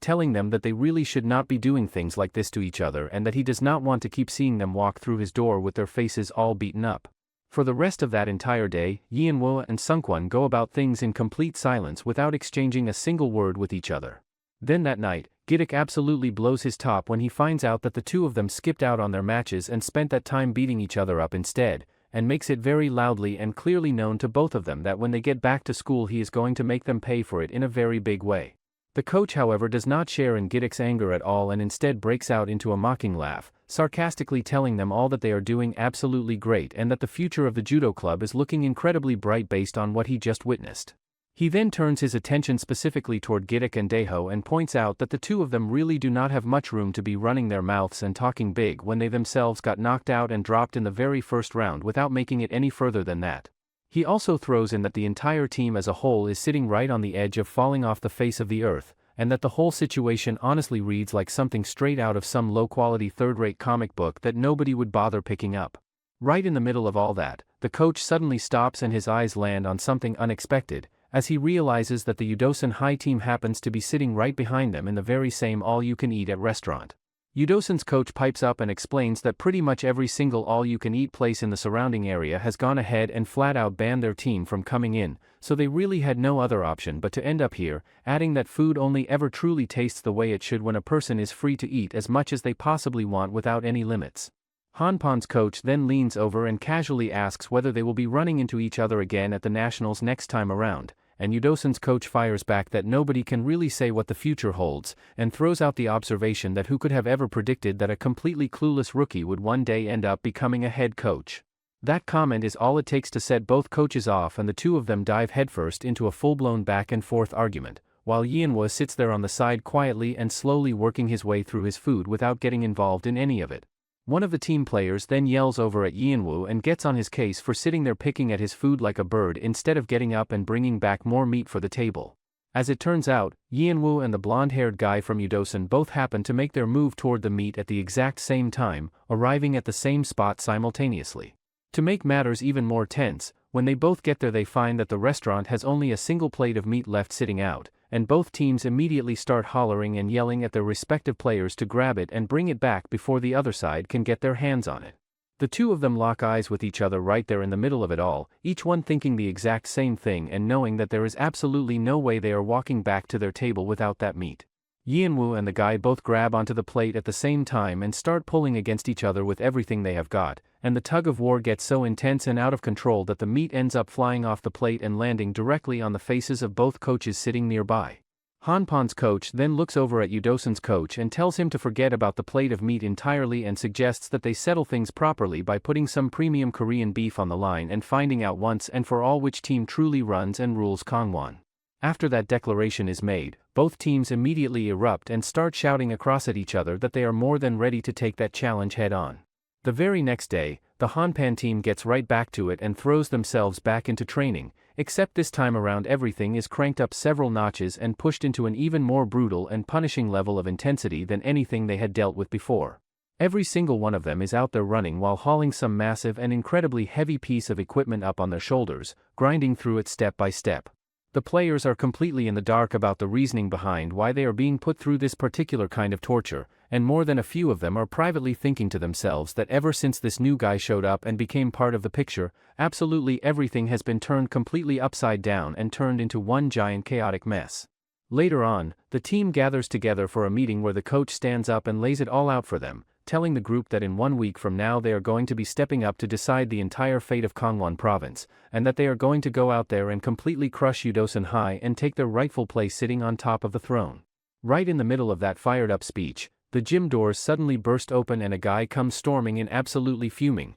demanding to know at the top of his voice which one of them was the person who went ahead and forfeited their match earlier. As it turns out, this guy goes by the name of Sungwon and he is actually a senior member of the Hanpan Judo Club who has come back around. The moment everyone in the room lays eyes on him, the whole team starts visibly shaking and trembling, and when Sungwon pulls the guys aside and asks them who exactly this person is, they tell him straight up that he is a completely unhinged and crazy person, which they say anyone could figure out just by taking one good look at him. Taepung pulls Sungwon aside and fills him in, explaining that this guy is absolutely out of his mind when it comes to judo and that his name is Sungwon, who served as last year's captain of the entire Hanpan team. He also mentions that Sungwon was the one who led Hanpan through what many would consider their golden age and that there is a pretty good chance he showed up today specifically to jump in and help out with the training sessions. Sungwon then addresses the team directly and lets them know that their special elite coach went out of his way to give them a rare and valuable opportunity to compete, and that he personally brought him here to come in and help whip his juniors into shape. Sungwon then makes a point of singling out Sungkwon and Yeonwoo specifically, telling the two of them to get themselves ready and prepared because they were the ones who had the nerve to not even step out onto the mat and compete when it counted. Later on, Hyeryong pulls the coach aside and asks him why on earth he would go and call that completely unhinged guy in when the two of them are not even particularly close to begin with. The coach grins and tells her that the whole thing is actually a calculated scheme, explaining that kids at this particular age in their lives are not the least bit scared of teachers or coaches no matter what those authority figures say or do, but the one group that genuinely puts the fear into them more than anyone else is their own seniors. Once the conditioning portion of training finally wrapped up, the sparring sessions kicked off right after, and the whole thing got so intense and physical that it looked less like organized training and a whole lot more like an all-out brawl happening right there on the mat. Sungwon makes them spar so hard that the team starts suffering because of him. He continues to yell at them asking if they are going to fight like this in a real match too. Yeonwoo is also completely exhausted, and when he looks at Sungkwon it seems like he wants to talk but Sungkwon just looks the other way. After that, Gidok grabs Yeonwoo and slams him on the ground asking where his focus is at. To Yeonwoo everything feels jumbled and at this point, he wants to just keep getting slammed hard. The next day, Sungwon tells Yeonwoo and Sungkwon that he wants to give two of them a special chance and says that if they spar with him and win, today's training ends right there. He also says that while he scores 3 ippons, if they can get even 1 ippon off him, they win. Sungkwon decides to go first and during the match he tries his best to get Sungwon on the ground, but he fails miserably. Seeing that, everyone gets stunned and Hyeryong thinks that the first years are absolutely in for a seriously rough time if this is what they are up against. One of the players on the side takes a closer look at what just happened and pieces together that Sungwon had been deliberately drawing everyone's attention toward the front by using a knee buckle drop as a setup before landing a clean and decisive ippon, which is a level of technical thinking that is not easy to read in the moment. Back in the middle of the spar, Sungwon turns to Sungkwon and casually asks him whether he wants to run it back and go for 2 more rounds, and over the course of those next 2 rounds Sungwon manages to throw Sungkwon down to the ground on both occasions without too much trouble, though he does acknowledge to himself that Sungkwon does actually have some real sense and awareness about him when it comes to reading a match. Sungwon then looks over at Sungkwon and asks him in a blunt and unfiltered way why he keeps walking around, telling him that staring at his ugly and pained-looking constipated face for this long is honestly starting to get really old and boring for him. Those words hit a nerve with Sungkwon and send him into a burst of genuine fury as he immediately goes on the attack and drives forward trying to get Sungwon off his feet with an inner thigh reap. However, before Sungkwon even gets close to pulling it off, Sungwon simply shifts his weight and moves around the whole attempt with ease before sending Sungkwon slamming hard down onto the ground once again. Taepong lights up with excitement watching the whole thing play out and points out that Sungwon genuinely does not go easy on anybody the way he himself tends to do, which makes watching him go at it something else entirely. Yeonwoo quickly turns to one of his teammates and asks him to break down exactly what technique just happened out there, and the guy explains that Sungkwon had gone in committing to an inner thigh reap but got read and countered clean into a shoulder throw before he even knew what hit him. Taking that explanation in, Yeonwoo feels a wave of genuine shock wash over him as he thinks to himself that what he just witnessed is the kind of insane and polished skill level that a Hanpan graduate actually carries around with them. Over on the other side, Sungwon turns his attention to Sungkwon and tells him straight that there is one specific thing he really needs to fix about the way he is approaching things out there, and that thing is that he needs to completely drop the habit of throwing out these half-hearted and cautious little probing attempts where he is just dipping his toes in and testing the waters rather than fully committing.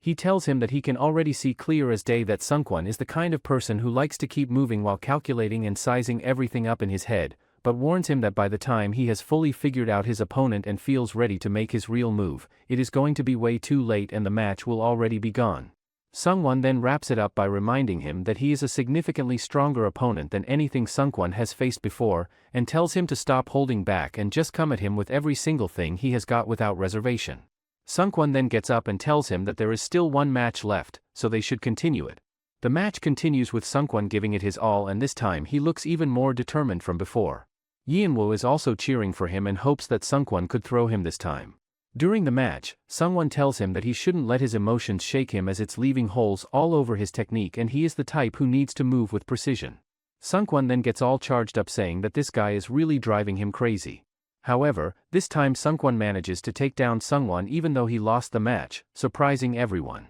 Before leaving, Sungwon tells him to sort out whatever he is going through because he wants a proper match with him next time. Sungwon also tells him not to get sad because a girl rejected him, leaving Sungwon embarrassed. Meanwhile, Yeonwoo annoys his teammate and keep on asking him what technique did Sungwon used. The guy tells him that he went for an ogashi and got countered into a yokonage. After that, Sungwon calls out Yeonwoo for a match as well. However, one of the other players steps in and tries to give Yeonwoo a little cover by pointing out to Sungwon that Yeonwoo only got started with all of this not that long ago and is still very new to everything. The short guy tells the player to keep his mouth shut, making it clear that he is not about to just let Yeonwoo get away with running off the mat whenever things get tough and start babying him through every little thing on top of that. When Yeonwoo finally steps onto the mat, one of the guys watching from the side makes the observation that just one look at the whole situation is enough to tell that they are watching a battle-hardened veteran getting genuinely hyped up and fired up over a complete newcomer, which is a pretty unusual sight in itself.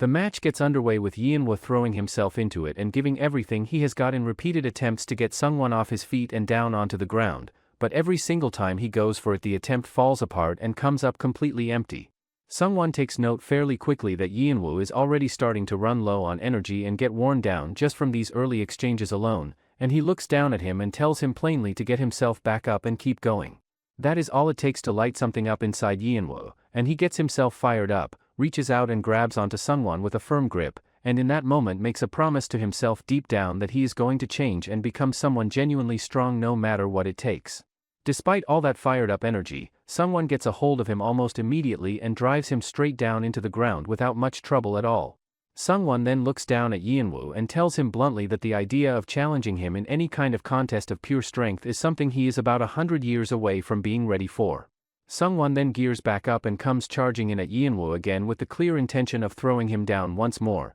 but this time around something different happens as Yeonwoo reacts instinctively and shoots his front leg out at just the right moment to trip Sungwon up and send him falling toward the ground. What happens next genuinely shocks pretty much every single person in that gym, as Yeonwoo actually pulls it off and succeeds in bringing Sungwon down to the ground in a way that nobody was expecting to see happen. Rather than being bothered by it, Sungwon's reaction is one of pure excitement as he gets back up and tells Yeonwoo that if he had put just a little more pulling force behind that move, he would have had no choice but to award him a full ippon right then and there. From that point Sungwon completely loses his cool in the best possible way and starts going on and on about what he just witnessed, pointing out that Yeonwoo had already picked up and put into practice the exact technique he had just been shown moments earlier, and that the kind of instincts needed to do something like that are not something you can just teach a person. He then caps it all off by saying out loud what some of the others had probably already started thinking, which is that Yeonwoo is carrying around a genuinely hidden talent inside him. Yeonwoo then gets himself back into his fighting stance and makes it clear that there is still a full half of the match left to go and he is nowhere near done yet. The match picks right back up with Sungwon being the one to come charging in this time around, and he manages to reach out and get a solid grip on Yeonwoo's collar before Yeonwoo even has a chance to set himself properly, which leaves Yeonwoo standing there genuinely wondering to himself how this guy never seems to run out of gas or show any signs of getting tired no matter how long things go on. Yeonwoo also starts working through the situation in his head and comes to the conclusion that if he lets this drag out and turns it into a long drawn-out battle, he is the only one who is going to end up worse off for it, which means he needs to start moving faster and hitting harder rather than just trying to survive. He throws everything he has behind a full-strength attempt to get Sungwon off his feet and onto the ground, but Sungwon reads it coming and flips the whole thing around, sending Yeonwoo crashing down to the mat instead. Yeonwoo's teammates immediately start hollering at him from the sides to get himself back up as fast as he possibly can, reminding him that this is his last real shot to come through and actually help the rest of the team when it matters. With that ringing in his ears, Yeonwoo peels himself up off the ground and gets back on his feet, letting out a shout that makes it absolutely clear to everyone in that gym that he is going to keep fighting and push through this until the very last second no matter what. Shortly after that, Sungwon starts picking up on the fact that Yeonwoo's movements have gotten noticeably sharper and cleaner compared to just a little while ago. The rest of the boys watching from the sides are also starting to come to the same realization, thinking to themselves that Yeonwoo is a completely different person from the guy who first walked through the door when he joined up, and that they might have actually gone and raised a tiger cub without fully realizing it was happening right in front of them. Yeonwoo and Sungwon then keep going back and forth, both of them constantly hunting for any small opening or moment of opportunity they can find to get the other one down on the ground. Sungwon starts to get the feeling that Yeonwoo is actually the kind of person who could just stand there patiently and rack up points simply by sitting back and waiting for the right chances to come to him rather than forcing things. He then manages to get a good grip on Yeonwoo and drives him hard toward the ground, but Yeonwoo fires his leg out at just the right moment and uses it to push through and break out of the whole thing before it can be finished. At this point Sungwon is genuinely starting to question in his own head whether Yeonwoo is really and truly still a white belt, and he straight up asks him to confirm whether that is actually still the case.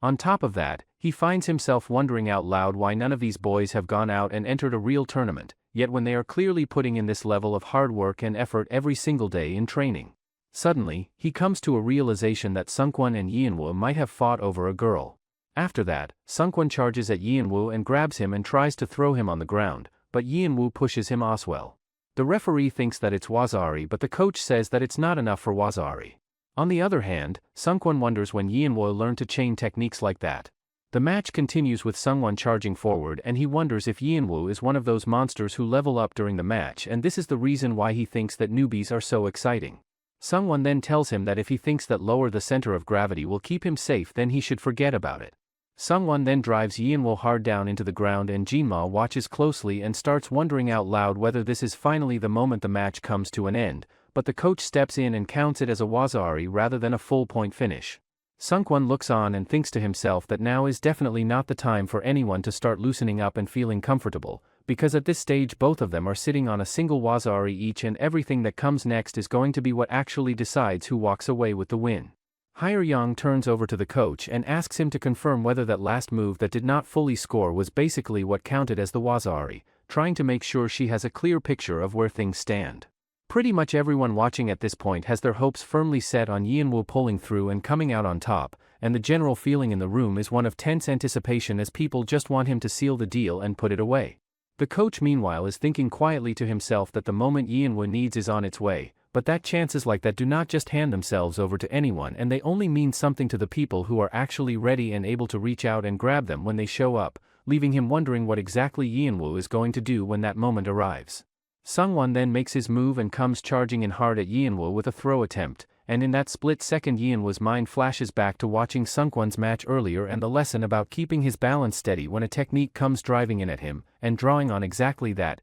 Yeonwoo manages to hold his ground and turn the whole thing around before slamming Sungwon down onto the ground, leaving absolutely everyone in the gym completely stunned and unable to believe what they just saw. The day before the big match against Udosan High, the team finds themselves arriving at the very last day of their training before everything is put on the line. As it turns out, while everyone else around him is busy working through their own individual training, Yeonwoo has quietly sat himself down and is in the middle of writing out an apology letter addressed to Sungwon, which Hyeryong happens to spot as she passes by. She surprises him by coming over and sitting herself down right beside him, asking him why the two of them still have not sorted things out and made up with each other by this point. Yeonwoo tells her straight away that she really needs to stop sneaking up on people like that without any warning. Hyeryong does not waste any time and tells him directly that he needs to go and fix things between them right now rather than putting it off any longer, and warns him that if he keeps dragging his feet on it, there is a very real chance that things could end up broken between them in a way that is much harder to come back from. Yeonwoo admits to her though that he is genuinely really nervous about the whole thing because he has honestly never gone up to someone and properly apologized to them like this before in his life, which makes the whole idea feel a lot bigger and scarier than it probably should. Hyeryong then tries to ease some of that pressure off him by telling him that Sungwon wants to patch things up just as much as he does and that she is completely sure about that. She also points out that Sungwon has probably never gone through the experience of properly apologizing to someone either, which is likely exactly why he also just cannot seem to bring himself to make the first move and get it done. Picking up on the fact that Yeonwoo is completely drowning in negative thoughts, Hyeryong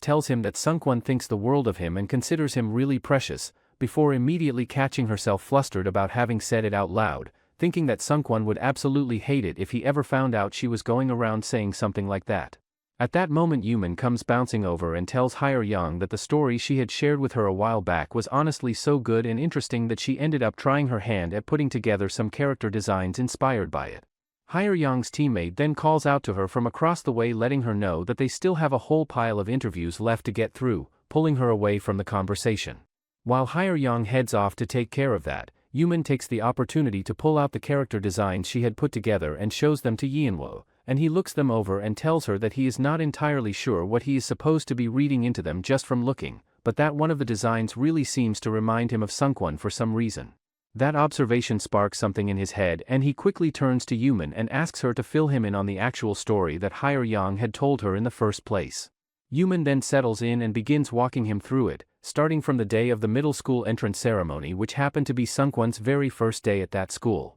Because he was noticeably bigger and more physically imposing than pretty much all the other kids around him, he did not exactly give off a warm or approachable vibe, and pretty much everyone who crossed his path got uncomfortable and steered clear of him without giving him much of a chance. Because of this, nobody ever came up to talk to him first, and he said he had no one, and then one kid mustered up the courage to approach him. When all was said, the two of them ended up growing really close to each other, and their friendship felt like the kind that was just going to keep building and getting stronger as time went on. Then one day, Sungkwon happens to notice that the kid has bandages on his face and naturally asks him what happened. The kid brushes it off right away and tells him that he just took a tumble down some stairs, but anyone with even half a brain looking at the situation would have had a hard time not being suspicious about that explanation. After putting the pieces together on his own, Sungkwon goes out and personally tracks down the bullies who were behind it and beats every single one of them up on his own without any backup, and since he had been training for years by that point, they were honestly not much of a challenge for him at all. Sungkwon figured that what he did would be more than enough to put the whole thing to rest and make sure it never happened again, but the problem was that having grown up without ever bullying anyone himself, he genuinely had no way of understanding the kind of twisted thinking that goes on inside the heads of people who do that sort of thing. Then one day, the bullies went and waited for their chance and caught the kid completely alone in an alley, and when they cornered him they told him that all he had to do was do them one small little favor and they would leave him alone for good after that. A little while later, Sungkwon and the boy are walking back home together after school just like any other normal day. Sungkwon is in the middle of casually bringing up the fact that there is a tournament coming up next month, mentioning that there is apparently some kid named Baha who is supposed to be pretty good and worth keeping an eye on. Mid-conversation, Sungkwon suddenly stops and turns around toward the boy, picking up on the fact that something seems off and asking him if everything is okay. Right at that moment, two bullies come out of nowhere and each one grabs one of Sungkwon's arms and pins them down, and it was right then that a group of already pretty pathetic people managed to sink to an even more pathetic level than anyone thought possible. Sungkwon then looks over and notices that the boy is standing there with some kind of tool gripped tightly in his hand, and instead of what the bullies were clearly expecting to happen, the boy swings it and brings it crashing down directly on the head of one of the bullies rather than on Sungkwon. After that, Sungkwon gets a look at the boy standing there shaking and with tears running down his face, and something about seeing him like that flips a switch inside Sungkwon and sends him into a fury,